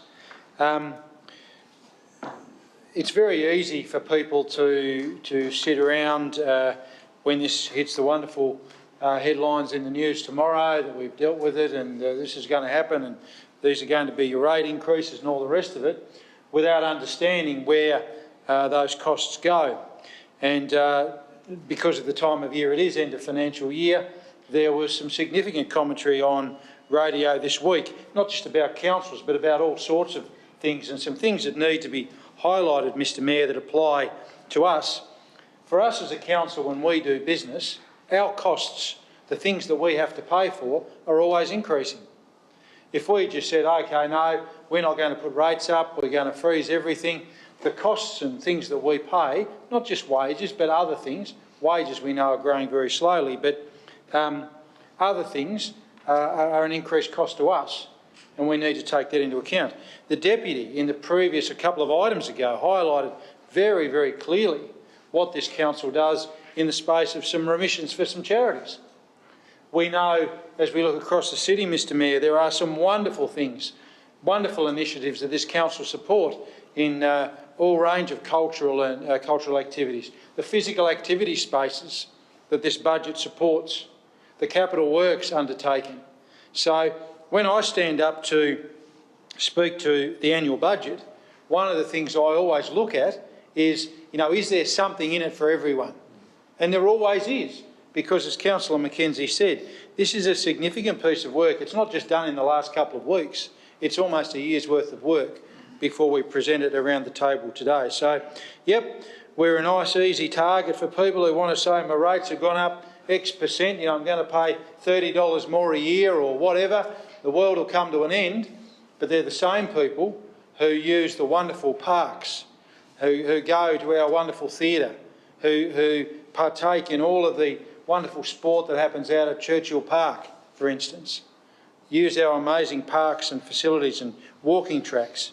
So the last thing I wanted to add, Mr Mayor, again, and it's something that's not new, but the hard work of this council and its staff in having such a strong fiscal position was reflected last year in COVID, with all of the work after, in this financial year, the supports, the way we went forward, the wonderful way our rate staff helped people who are having a hard time. So that doesn't happen by accident. It happens through hard work and preparation. So I strongly support what's before us today. I want to acknowledge the hard work of all of our staff under the leadership of the CEO in presenting what's here today. I'll conclude my remarks, Mr Mayor, by saying that when this went out for public consultation, which when I first got onto council never used to happen, the previous General Manager, Mr Dobrinsky, initiated that. We had two responses that came back to council with some very meaningful suggestions. One very fulsome suggestion about parks. The other one, a person who also made some suggestions, a bit more brief in that nature, but two people out of our entire municipality have come back to us, which says to me, Mr Mayor, that the other 80-something thousand people who live here are obviously quite happy with what's in the document. Thank you. Thank you. Deputy Mayor.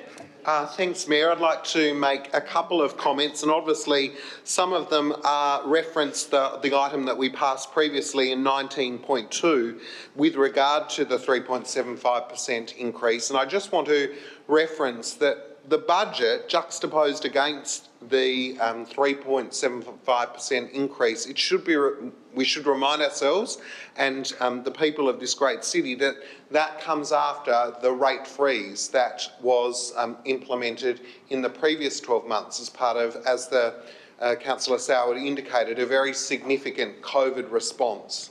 So I also want to note that those measures and mechanisms, ability for people who are doing it tough, weren't just exercised during COVID, but they exist all of the time.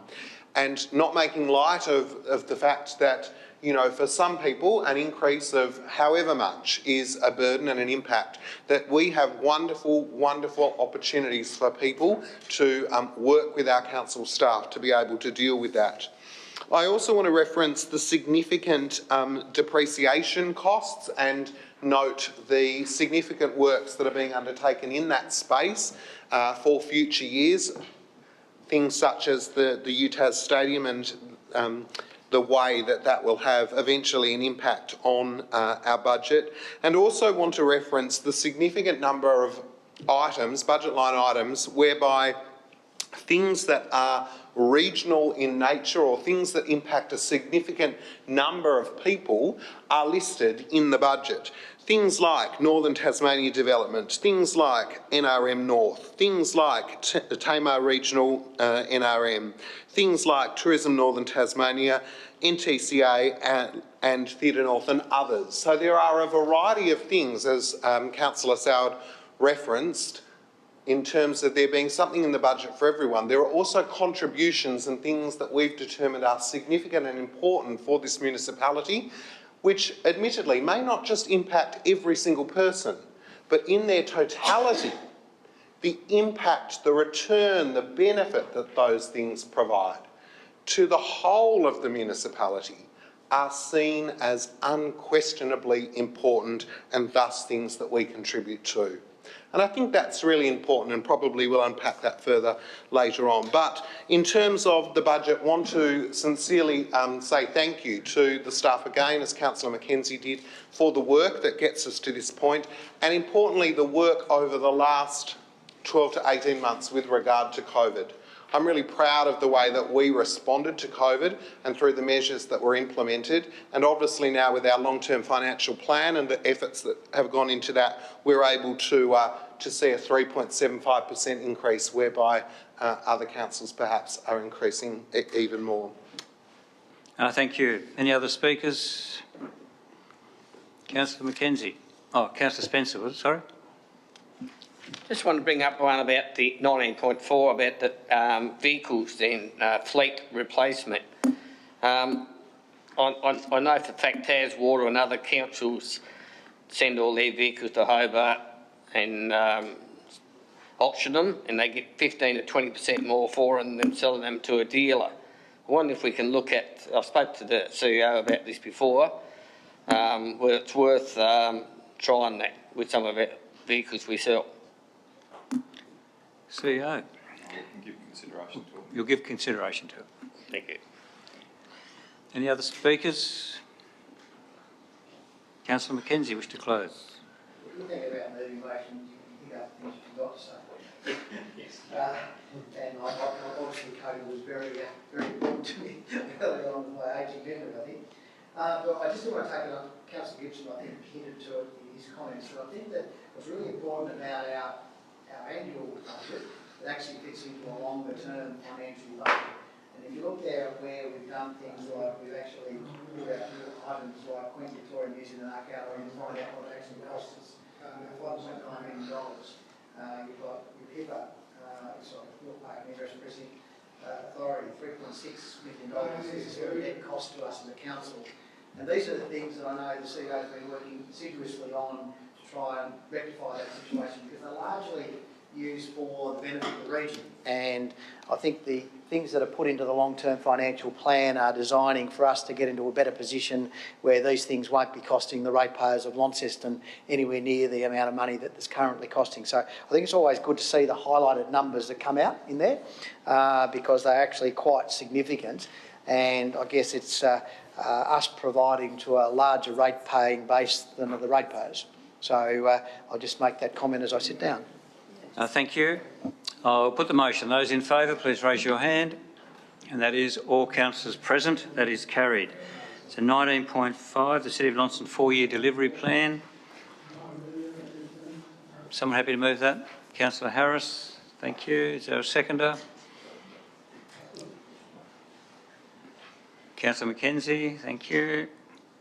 Councillor Harris, you wish to speak to it? Just briefly, this is, I guess, the rolling 4-year delivery plan, that we not only have an annual plan, but we also have a plan looking forward for the next 4 years, and this is the plan that we've got for that period, up to 23-24. Thank you. Councillor Mackenzie? Just to highlight, I think that this is again another innovation of the CEO to actually have something in place where we actually deliver something in the council term. And that's what the 4-year delivery plan is about, saying, okay, we've got things that go on for years beyond the term of this council, but over the term of this council we have an opportunity to actually set our sights on what we want to achieve, and therefore we have something that we can go back and measure whether we were successful or not in doing so. So I think it's a great initiative. Thank you. Any other councillor wish to speak to it? Councillor Harris, wish to close? I'll put the motion. Those in favour, please raise your hand. And that is all councillors present. That is carried. 19.6, the budget amendments. Councillor Mackenzie moved. Councillor Harris seconded. Do you wish to speak to it, Councillor Mackenzie? Look, I think, as I've said previously with these things, the officers do a great job in sort of explaining to us what these reports are and give us explanations as to why they happen. They're just things that we need to do. From a council perspective, we need to actually highlight them in a council meeting so that the public know what's happened. Thank you. Councillor Harris? No, only to say that sometimes we're moving money from capital to operational budgets and vice versa. And I did note that there's a couple of interesting ones there of the Youngtown Oval, $557,000 for a facility upgrade, and also some Relbia and Glenwood Road safety improvements to around $240,000. which I'm sure the ratepayers will appreciate down that way. Thank you. Thank you. Any other speakers? Councillor Mackenzie to close. I just did note one that did get stuck in there was just in regards to the environmental health team who have purchased a sound level meter so that we can actually do our own, resolve our noise complaints, determine noise regulations. So I think that's actually a very useful thing for us to actually have. Thank you. I'll put the motion. Those in favour, please raise your hand. And that is all councillors present. That is carried. 19.7, budget. Moved Councillor Mackenzie, seconded Councillor Dawkins. Do you wish to speak to it, Councillor Mackenzie? Thank you. Councillor Dawkins. Any other councillor wish to speak to it? I'll put the motion. Those in favour, please raise your hand. And that is all councillors present, and that is carried. So 19.8, public interest disclosure procedure. Moved by Deputy Mayor, seconded by Councillor Dawkins. Thank you. Deputy Mayor, you wish to speak to it? Well, just in terms of transparency, I mean, there is a clear example of the way that it works in terms of looking to have the approval come from the council rather than senior staff. It's documented. Thank you, Councillor Dawkins. Any other councillor wish to speak? I'll put the motion. Those in favour, please raise your hand. And that is all councillors present. That is carried. So we go 19.9, delegation from council to Chief Executive Officer. Moved Councillor Mackenzie, seconded Councillor Harris. Do you wish to speak to it, Councillor Mackenzie? I do, just given we had a question about us having delegated everything to the CEO earlier in the meeting, just to explain that this is actually in relation just to the issues relating to the Building, Local Government Building and Miscellaneous Provisions Act 1993, and things that are certainly from the point of view of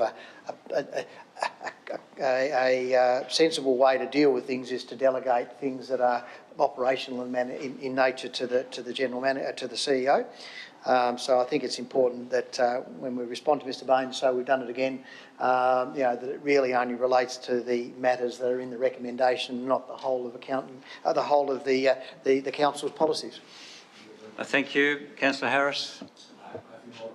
Deputy Mayor. I'd just like to recognise that this is part of an ongoing review of all manner of delegations and legal items, which the wonderful team have been really vigorously undertaking, and that is noted and acknowledged, and this is another in the suite of things that continue to come before us. Thank you.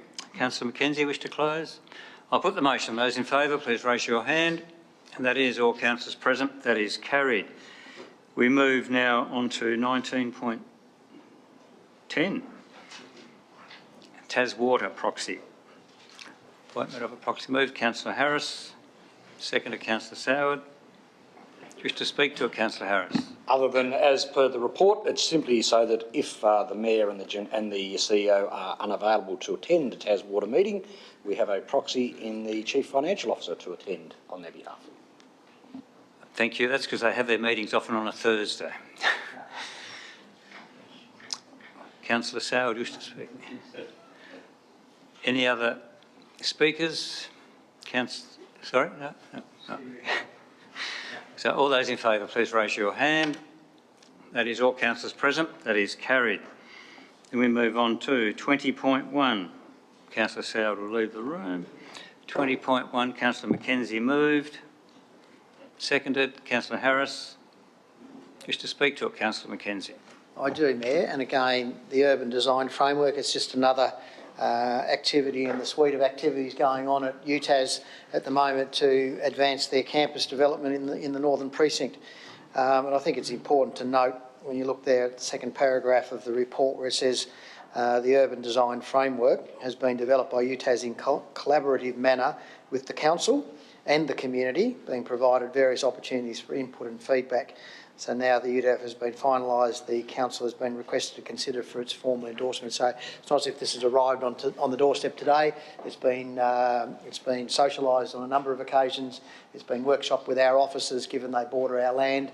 And I know that workshopping will continue on into the future in regards to how it interrelates with us and other members of the community to ensure that it actually impacts positively on the UTAS area and fits in well with people who are in and around the same, in and around the urban development area.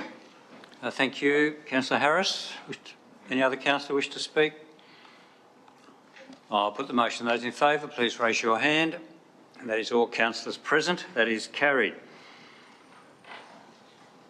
Councillor Soward re-enters the room. We go on to 20.2. Do we have a mover for 20.2, the Great Regional City Challenge? Move Councillor Soward. Is there a seconder? Councillor Harris.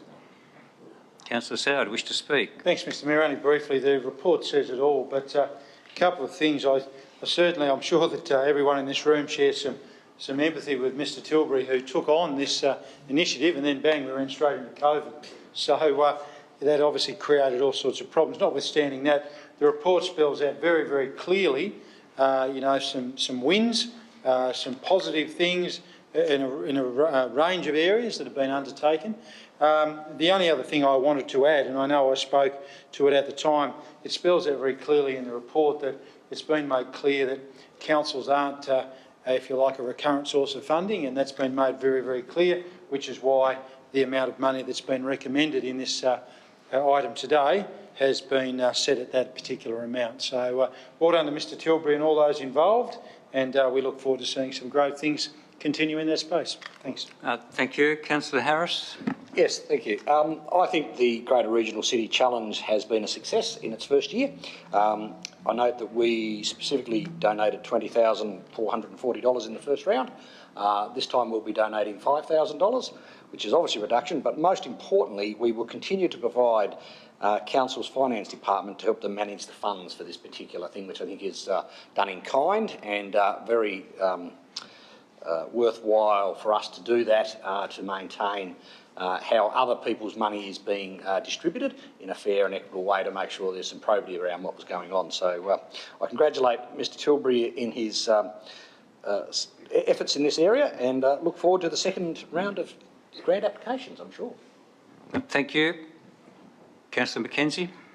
Yeah, just think, again, I'm happy to continue to support it, and I know the only issue that sort of came out in the review was simply in relation to some matters that were actually funded that actually almost seemed to be in conflict or doing things that we were already doing as a council. I'll just look at a fix for the Tamar River, which is something that we've been working on ad infinitum through Tempt and various things like that. And I guess that's the only issue that I'd like to be able to manage a little better so that we don't end up funding things that are actually already being funded by other means through the council. So I'm not sure that we can control it, but it's just one of those things I think was just the only thing I didn't like about what the outcomes came. Thank you. Councillor Dawkins. Yes, I agree with Councillor Mackenzie. I do have some reservations about this program. I do think there's some double dipping. I think there's some cross purposes at play here. You know, as I said in a previous workshop, I can't decide whether funding the Fix the Mud campaign is a fantastic act of democracy or something that really goes against what it is that our best evidence shows. And we can't control it. Once we allocate the funds, of course, it's not up to us who gets that money. But it is up to a board of people who promote that idea and then go out to the community to vote on, who don't have any gender balance, there's no diversity in that board. I worry that they speak to that but don't address it. So, you know, I wouldn't like to see this come before council too many more times in this current model. I will support it today. I didn't support it last time, but I do think that we have to be a little concerned that there are a number of organisations that could be funded and are funded through our event sponsorships rounds who get another go at it. So I'll support it today, but not again. Thank you. Any other speakers? Deputy Mayor. Thanks, Mayor. And look, I certainly appreciate the recommendation that comes from the officer. from the CEO, rather than the $20,000 that was asked of us. I think for me, what this agenda item references is that if you're a not-for-profit group who needs a treasurer or some assistance, then the council's CFO could be available to assist. So write to the CEO, and you never know what could happen in that regard. But certainly appreciate the work that's been undertaken. Agree with the comments of Councillor Dawkins with regard specifically to the double dipping. I do believe that's an issue. I also acknowledge that a number of these things were happening anyway, admittedly through a populist vote opportunity. Some of them received some additional funds to enable them to be bigger or seemingly better. But definitely I think it's noted there's a number of in-kind supporters, that's acknowledged. I think, as was our intent when we provided the funding for the initial year, the trial and the study, that this would have to become something that was less reliant on local government, and this sends a message that that is the case. Thank you. Any other speakers? Councillor Walker. Yes, thank you, Mayor. And I was another who did not vote to support this initially. I have my difficulties. I appreciate what the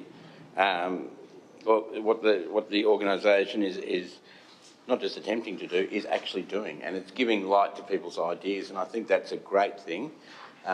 It's possibly something that the council can learn from in that respect, about how you bring out ideas that might not even be feasible, but that people want to share and people want to explore, and sometimes that does involve money.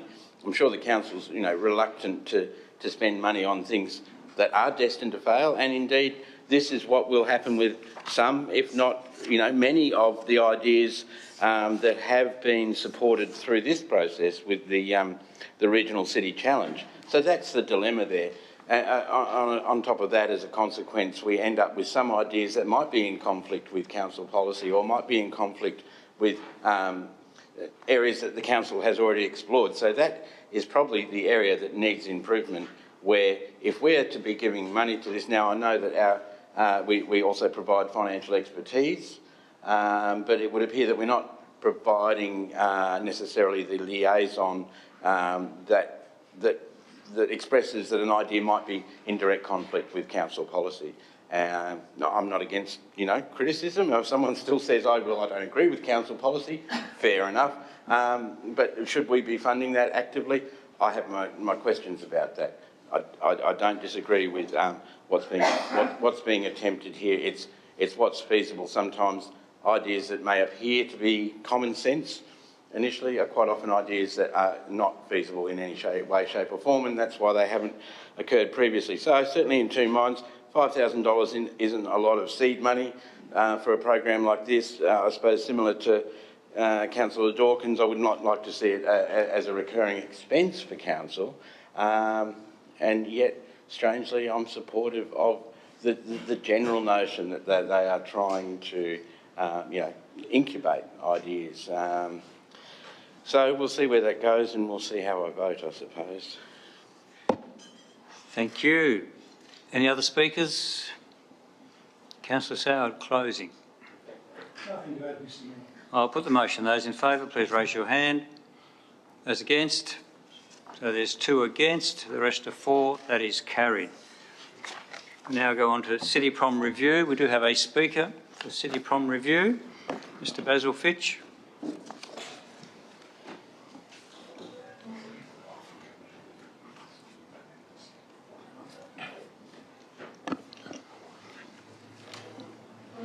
It's different to when I was here last, John. You've got to go near the microphone. Just.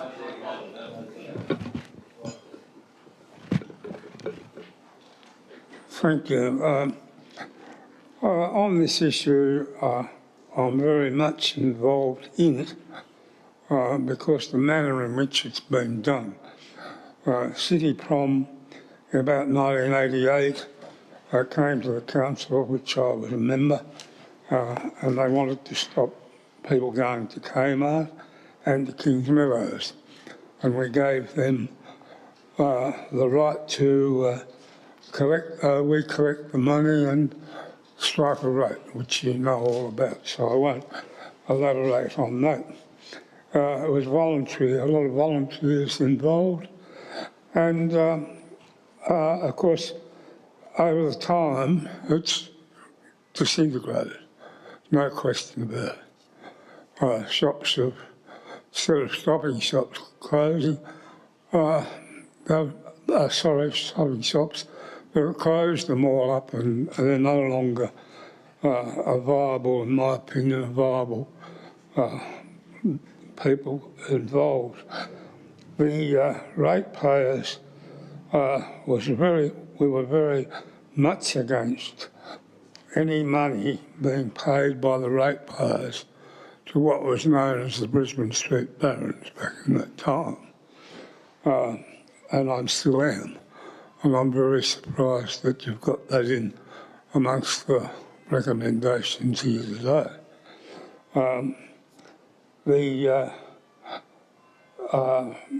Recently, last week, in the press was a notice, apart from Harvey Norman, I might add, and it was related to 52% mortgage stress.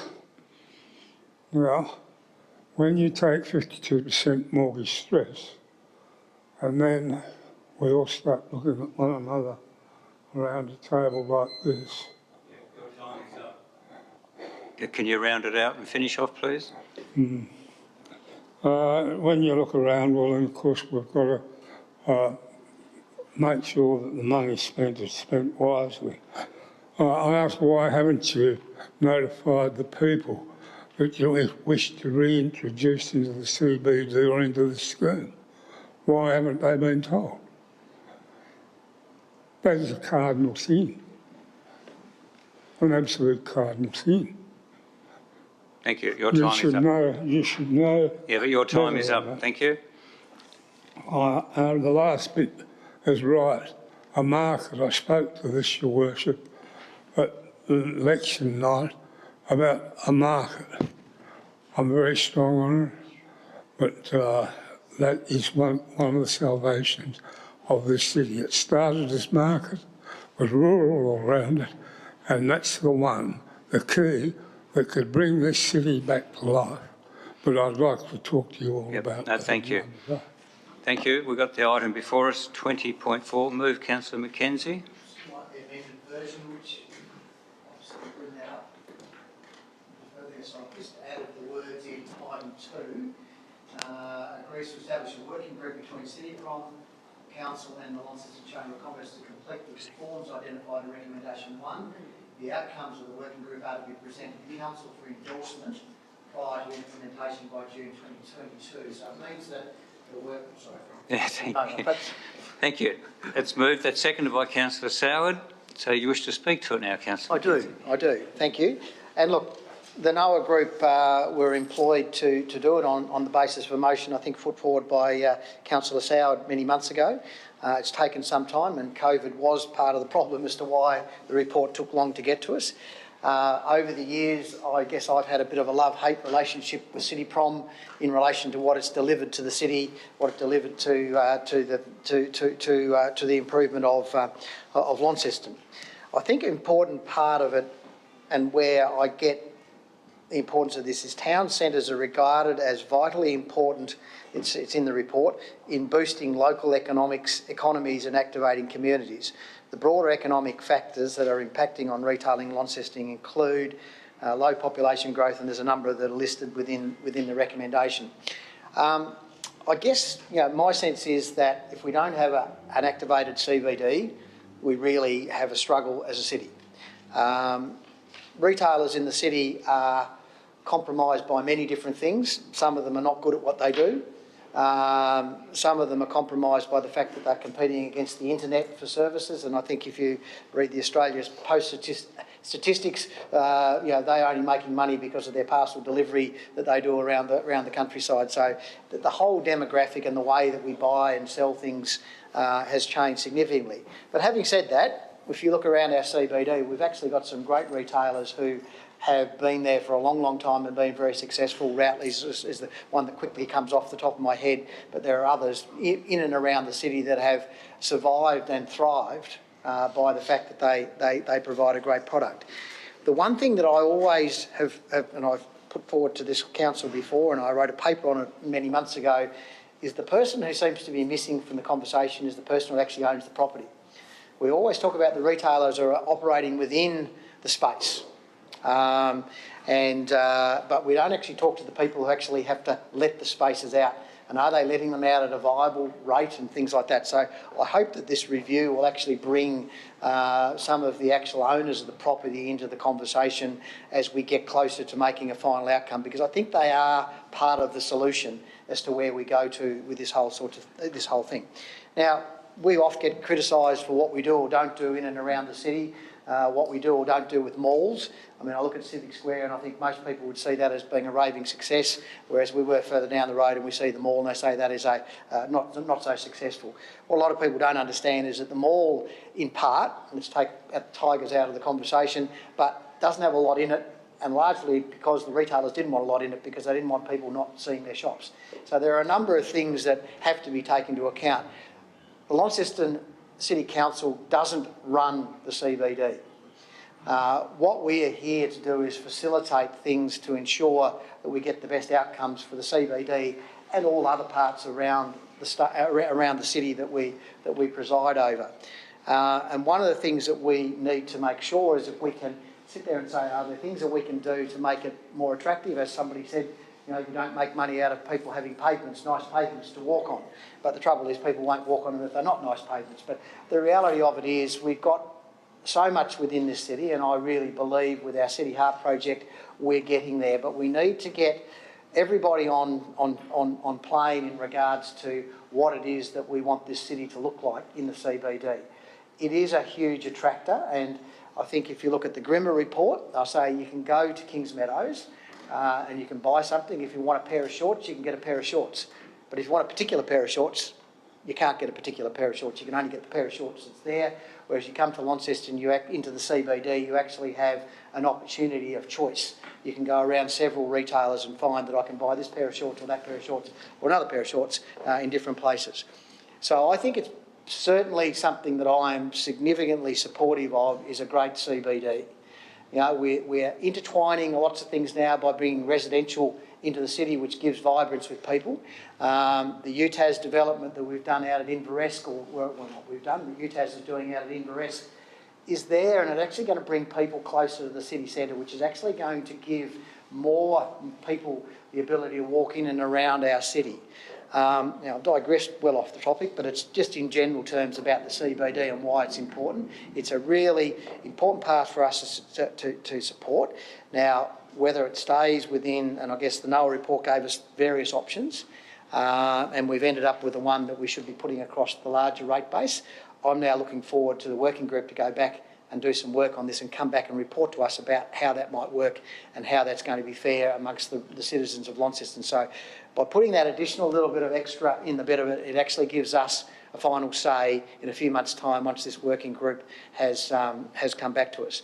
It also gives Thank you. Your time's up. Do you need an extension? Only about 2 seconds. Okay, I'll let you go. It also gives the opportunity for those that are represented to us about what we should or shouldn't be doing, a chance to put their input in as well. Yep, thank you. Councillor Soward. Thanks, Mr Mayor, and I am really happy to be able to speak on this today. When I brought the notice of motion to council some time ago, one of the first things I said in my remarks was that I didn't have a view as to what that recommendation or what would come back, because as I think I said then, it was around about 20 odd years since there'd been any review of the way CityProm had operated. Mr Fitch, in his remarks today, as a long-serving alderman at the time of the city, explained to us how CityProm started and the purpose it served. And I think he said it was born out of the need to stop people going to Kmart, which at the time was a massive thing in this city. You know, a big retailer on the fringe of the city, very different to what we'd had. As we've seen things evolve over time, things have changed in retail. And one of the reasons I wanted that review, Mr Mayor, to be done was that I think as a council it's prudent on us, as our motto is, progress with prudence, to make decisions based on evidence-based data. And not only, so we got two for the price of one almost, not only did we get this wonderful review, but alongside it, the work of a highly regarded academic, Dr Grimmer. And those two reviews complemented each other.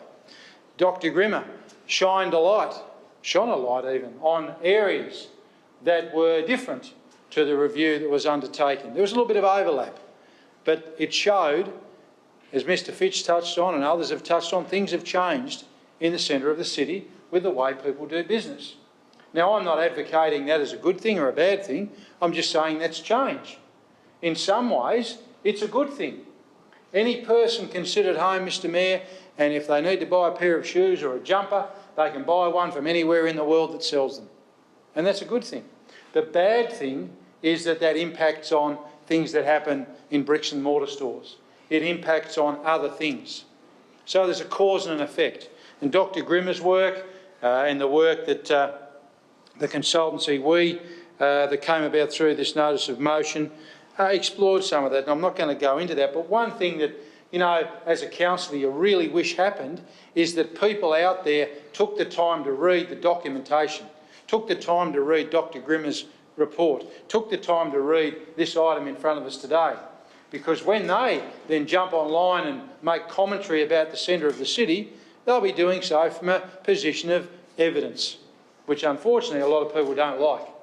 I've learnt in the last 12 months that we have more epidemiologists in Australia than anywhere else in the world. Every second person, Mr Mayor, is an expert.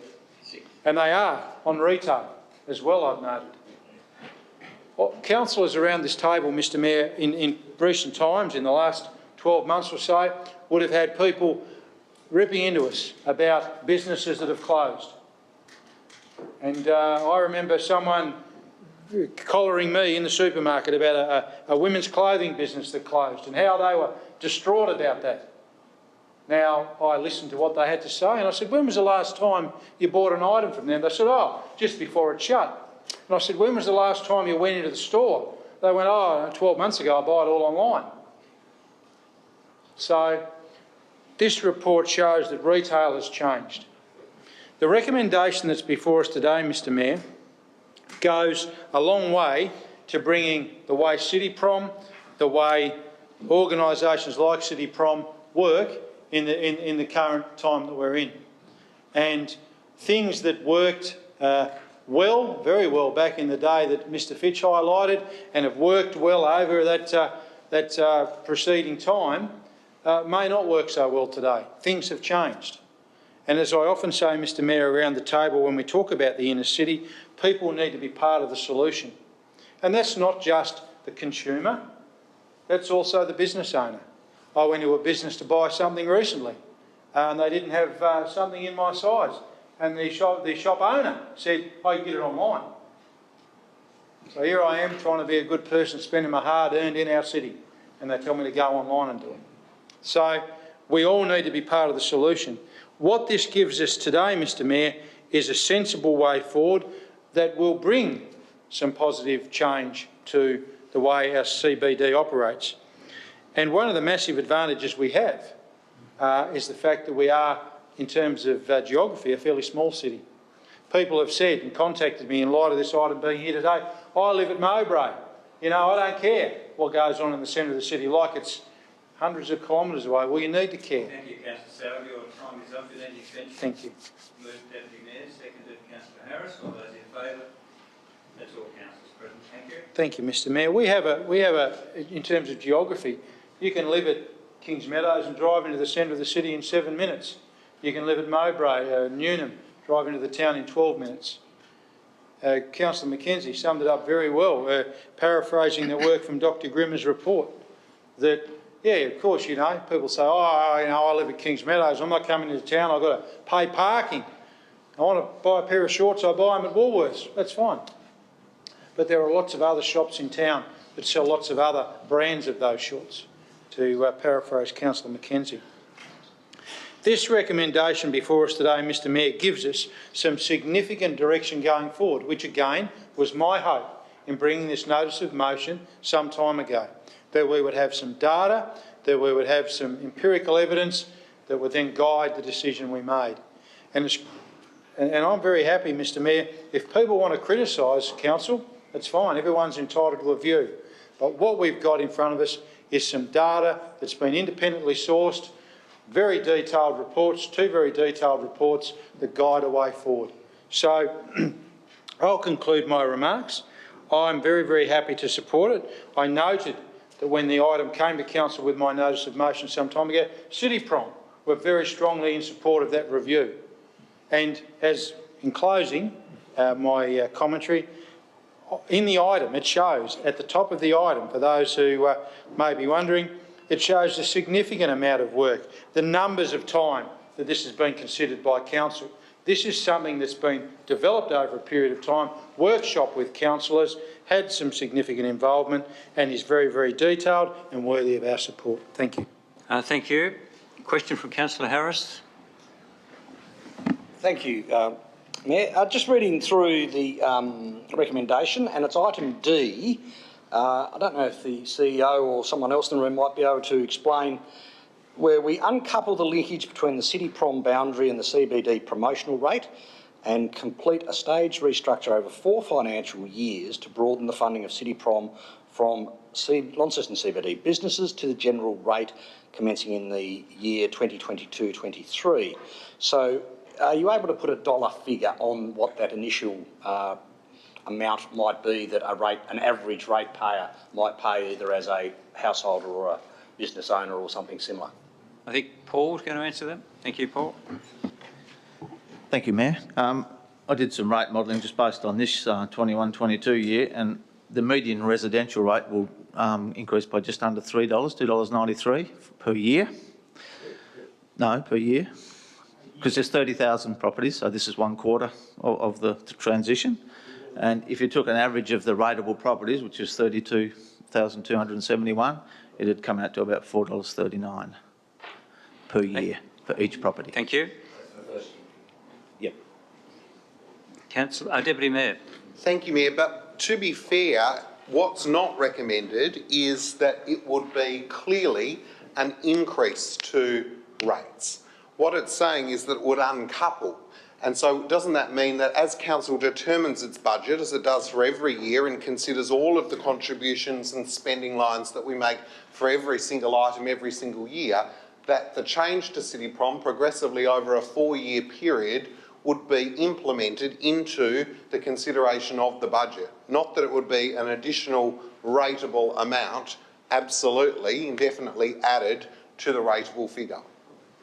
That'll be for each councillor to consider each year, but I don't know what the CEO wants to add to that. Yeah, the Deputy Mayor is correct, and obviously part of the recommendation is around improved governance around the approval, in terms of the budgets each year. So obviously there are decisions that will be made by council into the future around any proposals to increase expenditure on marketing of the central city, and so so I think the importance of the governance changes are equal to the uncoupling of the rating structure. And Mayor, just in terms of context, a comparison it wouldn't be unlike something like the FOGO service, for example, where some residents are benefiting but the whole municipality is paying. Would that be a good comparison? I think that is a good comparison, yes. Well Thank you. We have a question from Councillor Walker. Thank you. And if I may direct my question to our financial officer and his assessment of what it would mean to, as a percentage, I suppose, of the average rate base, what would it mean as a reduction to a CBD property that does currently pay the additional levy that is associated with funding CityProm? Yeah, thanks for that. So again, we talk about medians because you've got outliers either side, but a CBD property, so they'd cop an increase because they're sharing this spread over the 4 years, but they'd cop about $170 credit in that particular year, offset against an $8 or $9 increase. So yes, they benefit. It's redistributing we're not raising more rates, but we're redistributing who pays what. Thank you. Councillor Dawkins, wish to speak? I do, thank you. I'm one of the councillors who are ambivalent, I think, when it comes to City Prom as an organisation.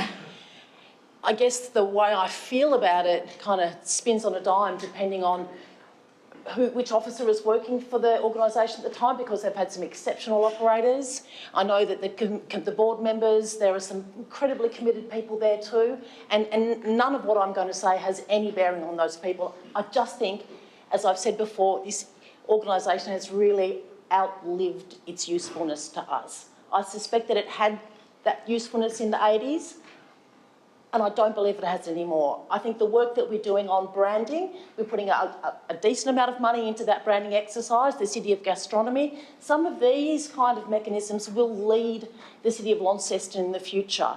I don't know that it's the time to remove funding altogether, so I support the motion, the amended motion here today, and I think it's imperative that we get the report back around in a year's time so we understand how those accountability measures can be viewed by us and by the entire community.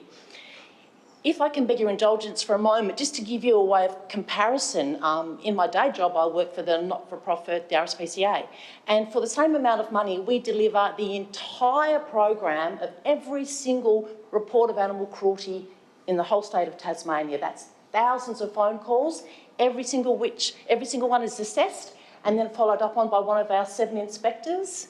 We look after those animals if they're seized. We pay for the court process out of that. We pay for the whole process for $500,000. So I look at those comparisons and I say, well, do we get $500,000 in value from City Prom? And I don't think we do. So in this year and in that report, from my perspective, I want to see significant change. I want to see deliverables. They need to be accountable. And I also want to see real change. Every time I see the Crazy Day sale promoted, I wonder if anybody who promotes that understands. I mean, craziness is an attribution to mental health issues. It's not something that we take lightly anymore. We've got to change the way that our language is used in the community. And this is one of those ways that we need to change. It's not funny. It's not funny for people to be crazy. And a Crazy Day sale is not what that is. It's a sale. It's a bulk sale for city traders. We'll give it another name. It's been too long since this organisation has made any meaningful change in this city, and I think in this 12 months it either makes those changes and moves on, or it's disbanded and we use a hashtag, or we use our branding exercise, or we use something else instead, but we cease to use this model. Thank you. Councillor Spencer. Thanks, Mayor.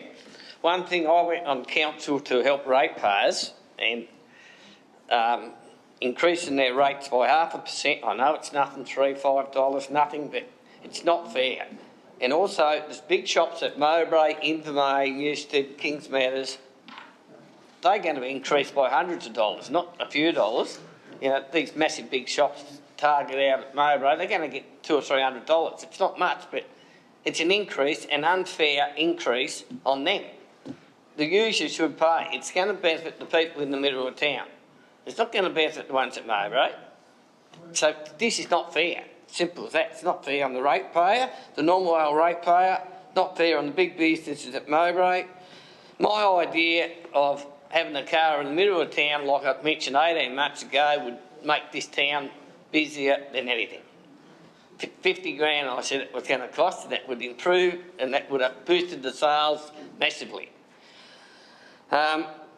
I accept expanding the boundaries, I'd accept that, but to put it onto every ratepayer, I'm totally against it. It's not fair. You've got to get value for money, and at the moment it hasn't been working. We've been spending 500 grand a year on it, and what's it done? So it's good to get a review on it. I commend Councillor Sal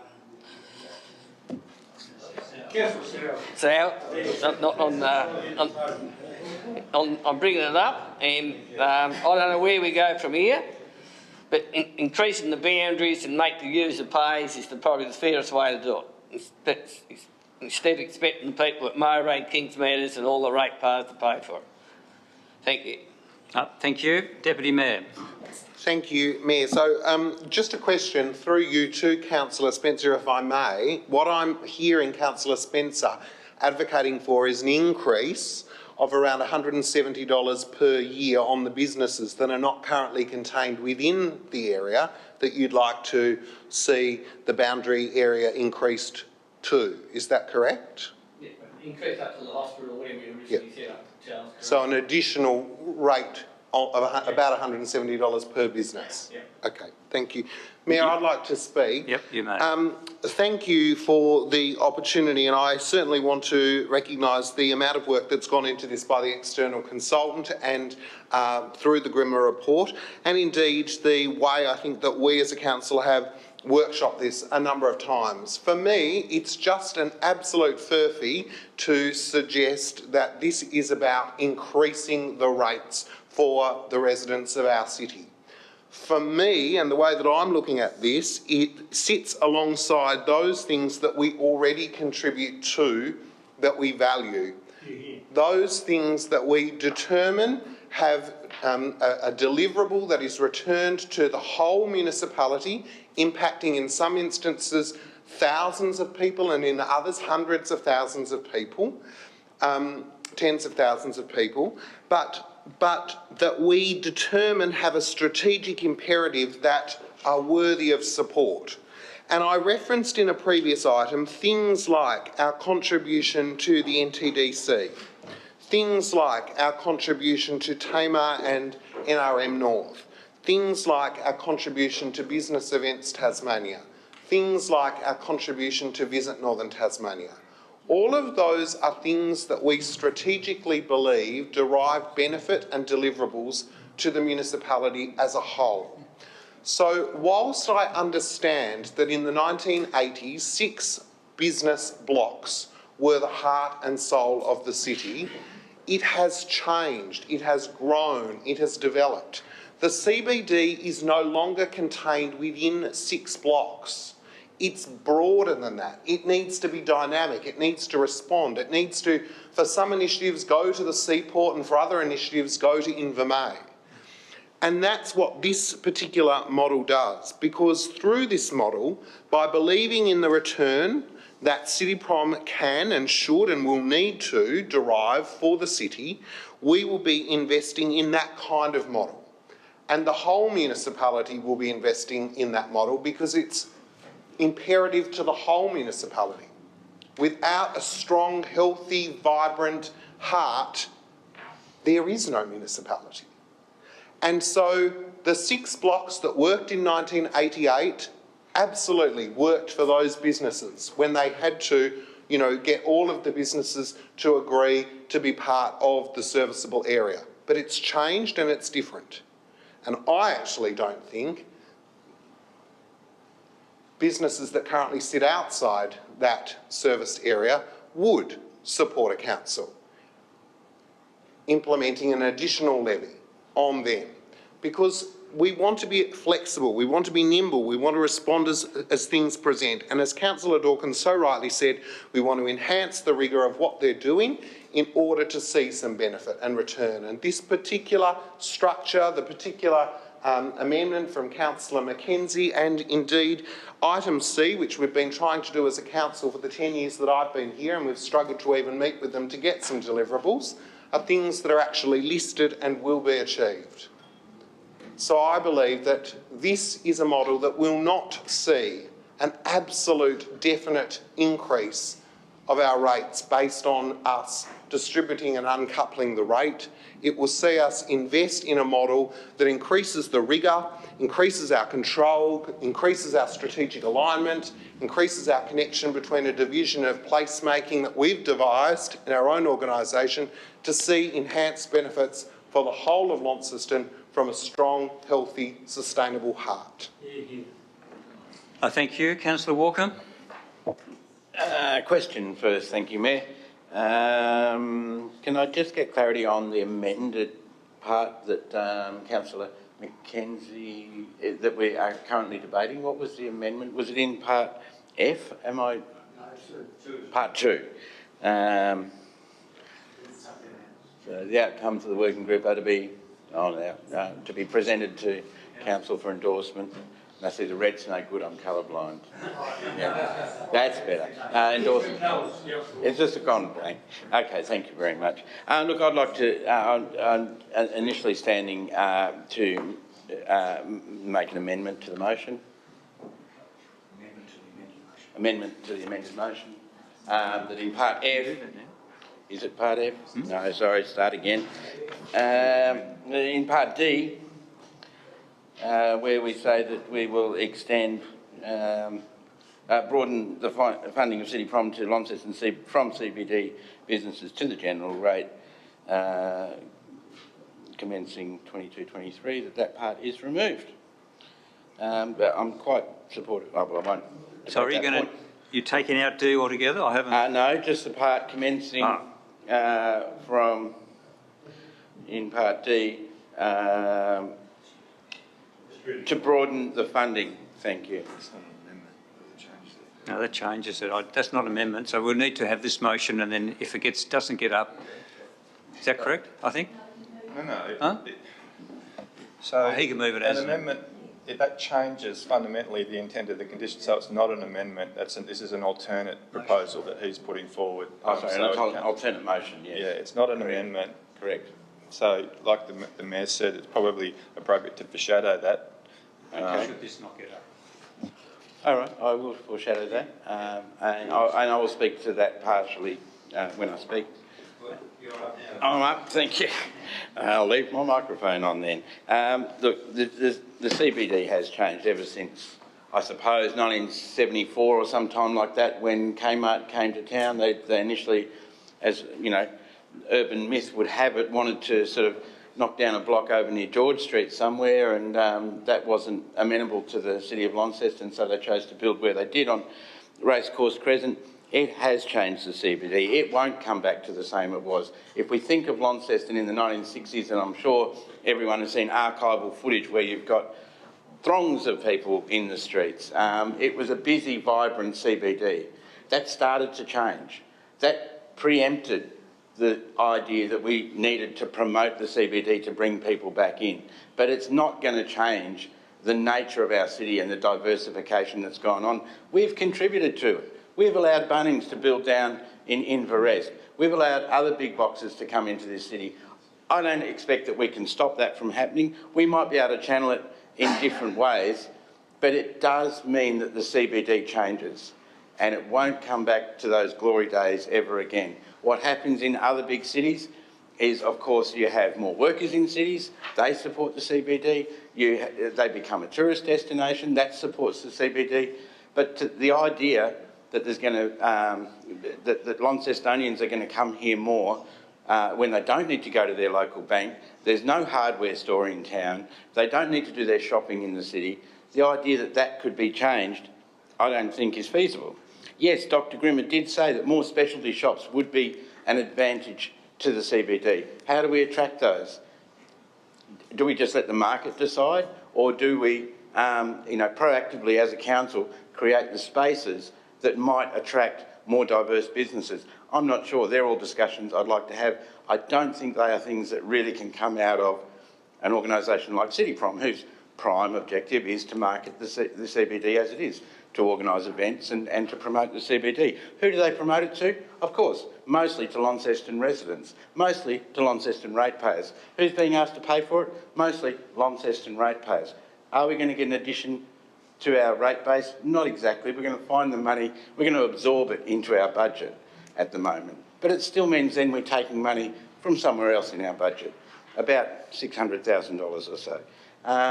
So I have problems with that. This is why I'm foreshadowing that, I would like to move an alternate motion. It's not a lot of money. I accept that entirely. It's more the principle of the matter for me that all of Launceston is being tasked with funding a marketing exercise to get them to shop in the CBD. They already shop there anyway. I would imagine, the percentage of people who are in the CBD at any given time would be largely Launcestonians. Do they need to be told to shop in the CBD? Possibly not. Of course, encouraging more tourists, people from outside Launceston, that's great, and probably some of that is what CityProm does. But when we look at the big long list, besides CityProm, you know, the Chamber of Commerce, you know, our own placemaking teams and our City Hard project, the branding exercises, tourism, Northern Tasmanian Development Corporation. There's a lot of players who are all wanting to see, you know, an improvement to our economic standing, and I'm sure everyone around here is the same. We all stand up and say, oh, I love the CBD, I want to see the CBD go ahead. It'll have to go ahead in a different way in the future if we want it to be a more vibrant CBD, not in the same way. So what does that involve? I certainly have some ideas, and I'm sure other people do too, but I don't think it's going to be based purely on retail. I think that cities who have become more successful have broadened their base.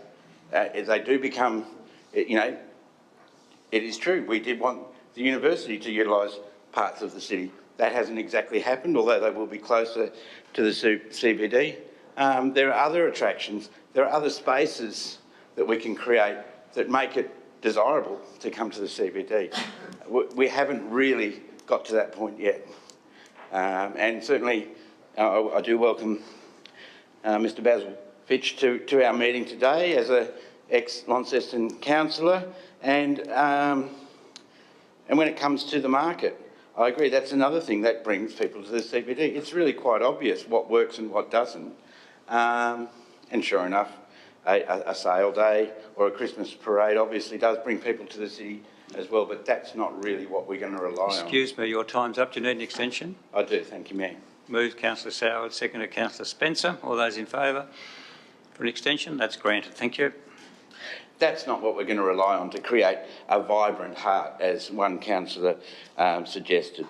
And another councillor talking about, you know, the property owners, the landowners, how do we engage with them? Well, I do believe that the market will take care of itself if the right incentives are created. Buildings will be rented, specialty shops will arrive if the people are there.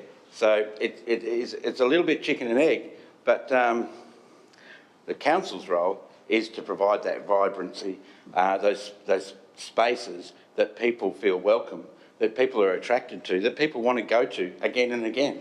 And I think we have a lot of work in that area to do in the future.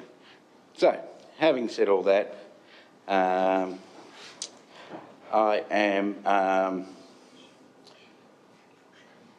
foreshadowing an alternate motion to keep the funding of CityProm as it is, because I'm certain that CityProm will have to evolve. It will have to work with other groups more actively and perhaps be absorbed into something greater at some point. And I'm not sure whether now is the time to move the cost associated with that onto the general rate base. Thank you, Mayor. Thank you. Councillor Harris. Thank you, Mayor, and thank you to the previous aldermen for their thoughts on this matter. CityProm is charged with promoting the centre of Launceston as a place to enjoy shopping and the shopping experience, which includes food and various other things. And if you look at some of the advertising we see on TV, almost inevitably 3 or 4 of the 7 shots are all stocked in cafes or something similar. And that recognises the changing dynamics that we have in our city. As Councillor Walker said, back in the 1960s and 70s, everyone had to come to Launceston to buy anything because you couldn't buy anything that was mail order. And if it didn't come on a ship, it didn't get here, probably. However, the change happened probably not quite because of that. It probably started to change in the 1980s when technology started to change people's jobs. People no longer had to work in an office to shuffle a bit of paper. A computer held that information and that could be accessed from anywhere. So what we've seen is a change of what a CBD is. And similarly, in shopping malls around the world, there has been a change. Once, if you were setting up a mall, and a mall being the American shopping mall, you would always guarantee to have fashion on your main street. That was the key puller of people to your shopping precinct. Unfortunately, that is no longer the case. Food is the new fashion, and that is part of our problem as far as our own mall, this time in Brisbane Street. It doesn't have any food outlets in it. And when people talk about the avenue being successful, guess what? That's where all the food outlets are. It's not because they have cars going down the middle of the street, it's actually because that's where the food is. So the city will have to evolve, but the city has to be promoted to everyone. And it's not just the residents of Launceston, it is in fact the residents of West Tamar and Meander Valley and Burnie and Hobart. And so City Prom in their new role will have a role to promote people coming to Launceston as a desirable place to visit. And when they visit, they probably won't care too much if they're not in the CBD, but they might end up shopping at Mowbray or Kings Meadows or at Kmart if that's where they happen to find themselves and wanting something to eat or drink. However, City Prom will be responsible for promoting Launceston as a destination as far as shopping is concerned. And I think you have to have a very strong city heart to keep the rest of the city vibrant. If we let the city die, then yes, the regional shopping centres like Kings Meadows and Mowbray will probably pick up the slack, but that's to the detriment of all of us. I really do believe that. So for me, it's a pretty simple question. It was a question that I couldn't believe the answer of $4 a year in year one is what it will cost the average ratepayer for us to promote this city. Whilst it will probably rise to a bit more than that by the time the year 4 and 5 comes around, I still think all of the region. So I'm happy to support this motion as it is. Thank you. Oh, thank you. Councillor Dakin. Thank you, Mayor. Every one of us benefits from a vibrant CBD, not just retail. All of northern Tasmania does. Look at our schools, our other businesses, our airports. If we don't have a vibrant CBD, a vibrant city, we're not going to have great house prices, we're not going to have population growth, we're not going to have nice parks, we're not going to have the ratepayers here. I believe myself it's one of my most important responsibilities as a councillor to ensure that the city heart is healthy and the city heart is beating. I acknowledge this, looking back at the past and telling stories of remember when we didn't have the internet, but we need to look forward. And I do believe that realigning City Prom through this motion will allow us to actively market not retail shops but the actual city itself more effectively moving forward. And just to finish off on a quote in the report which I thought was very fitting, and I'm probably going to read that if I can. The Council is committed by achieving the Launceston City Heart's vision of making central Launceston the premier business, retail and lifestyle hub of northern Tasmania and cement the city's reputation as one of the most livable regional cities in Australia. We need to let people know that's what we're going to do. Thank you. Any other speakers? Deputy, you have the chair just for a few minutes. I'm not going to repeat what everybody's been said, but there's been some good debate and good discussion. And I'm probably like Councillor Dawkins and the Deputy Mayor to one point in that I really went into this at the beginning thinking we probably don't need a city prom for our city. I've had those thoughts over the last 3 or 4 years, there's no doubt about that. And I'm still thinking, do we or don't we? But I think I'm a bit like what Councillor Dakin has said. We need a vibrant CBD. We need it not just for the CBD, for the shops in the CBD. We need it for Launceston. If we want Launceston to be one of the great regional cities of the world eventually, we need to have a very vibrant city centre. How do we get a vibrant city centre? It's by having an organisation that's going to help us to promote it. There's no doubt about that. And we need to, that's why I like this motion where it is talking about performance criteria. It's making sure that we see what they're doing and where they're going and how we check on what they're doing as well. There is a lot of changes in here for the motion, which is something that I think is important. So the next few months will determine that. But the CBD comes alive when we have a market out here in Civic Square. People don't just come into Civic Square, they go through the CBD. When we have the Saturday morning market, the city becomes alive. People go and walk around and do some shopping in the CBD. When we have lighting of the Christmas tree, organised by City Prom, thousands of people come to our CBD. That's what's going to make Launceston vibrant, having events and events and events. I'd love to see an event once a week, if not more, in our CBD or close to our CBD, because that's what brings people in. It's been right. People have said the city is changing, and it is changing.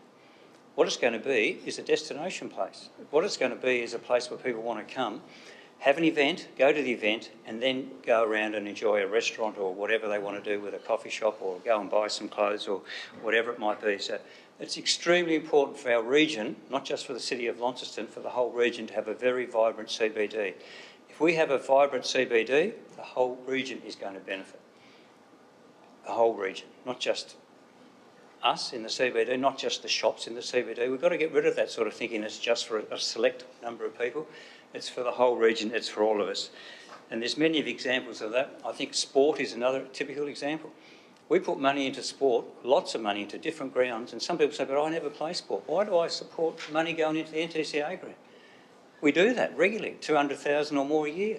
Why would I do that in my rates? Because it's a benefit for our community. Why do you put money into the swimming centre? Not everybody goes to the swim. Some people don't like swimming, but we still do it for the region. We do it for those that want it, and it makes this city a better city. We have a theatre. We put 260,000, isn't it, something like that, we put into the theatre. But some people say, I never go there. I don't like the theatre. But we shouldn't do things what just one person doesn't or doesn't like. We've got to do what's going to make our whole city a place to thrive, and it's going to have things for different people, and it's going to bring these events and whatever it is, whether it's sport, the theatre or something in town. It brings people, it's great for our, not only our locals, but it is fantastic for tourism. And another one that we support, New Year's Eve. Not everybody goes to it. That doesn't mean it's not good or bad, but it's something for people to do on New Year's Eve, and tourists love it. People in the city do love it. Some do, some don't. We need to be not just looking at individuals, but looking at overall, what do we want the city to be? How are we going to be a great regional city? And that, to me, is going to help me to vote for this motion, because I believe what we do need to see is a good framework, and then when it comes back to council, we can have a further discussion. So, thank you, Deputy. Back to you, Mayor. Thank you. Councillor Mackenzie, you wish to close? Thanks, Mayor. And look, I thank everybody for the passion. I think this has been a very passionate subject, and one of the ones we've debated the most over this council. So I think thank you for that. So it means everybody has an opinion about it.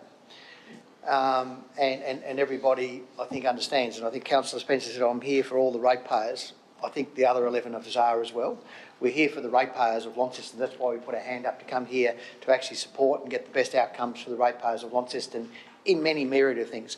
I think the Mayor summed it up beautifully about the fact that we've got a lot of strategic things in this town, like football grounds, swimming pools, parks, which we just fund.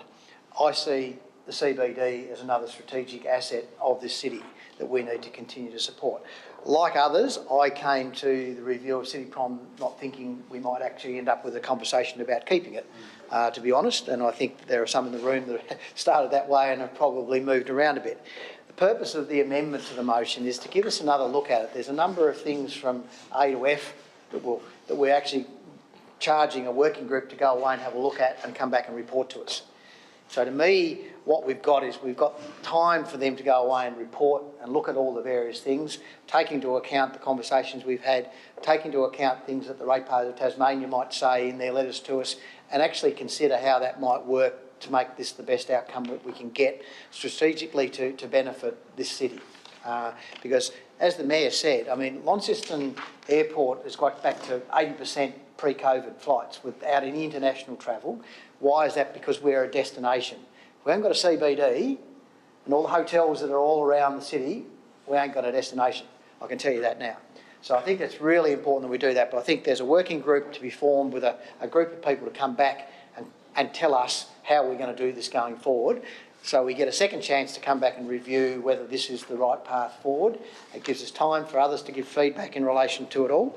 And I think in here, the Deputy Mayor pointed out to me in the budget and financial aspects, and it says financial modelling has demonstrated that this financial restructure can be accommodated in accordance with the Council's long-term financial plan projected rate increases over the period. So it means that we actually don't have to increase the rates to do it. We can actually absorb it in there. I take Councillor Walker's issue that we may be doing that instead of doing something else. But like everything, I mean, we had a discussion this morning about something that's costing the ratepayers a few dollars every year in one of the meetings we had pre-council. So the question is, not everybody benefits from that particular exercise either. So I think we just need to be mindful that this is strategically about what we are as a city, and we need to vote to try and get the best outcome we can for the city. So I implore this, we get a second bite at it later on in the year or later on next year to determine whether it's the right thing for us or not. Thank you. Your time was up. You did well. I'll put the motion. Those in favour? Those against? That's 2 against. The rest are 4. The motion is carried. We now close the meeting. Oh no, sorry, we have a motion to go into closed, Council. I nearly forgot that. Move, Councillor Soward.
Thank you, councillors. We're back in open council and your microphones are picking up sound.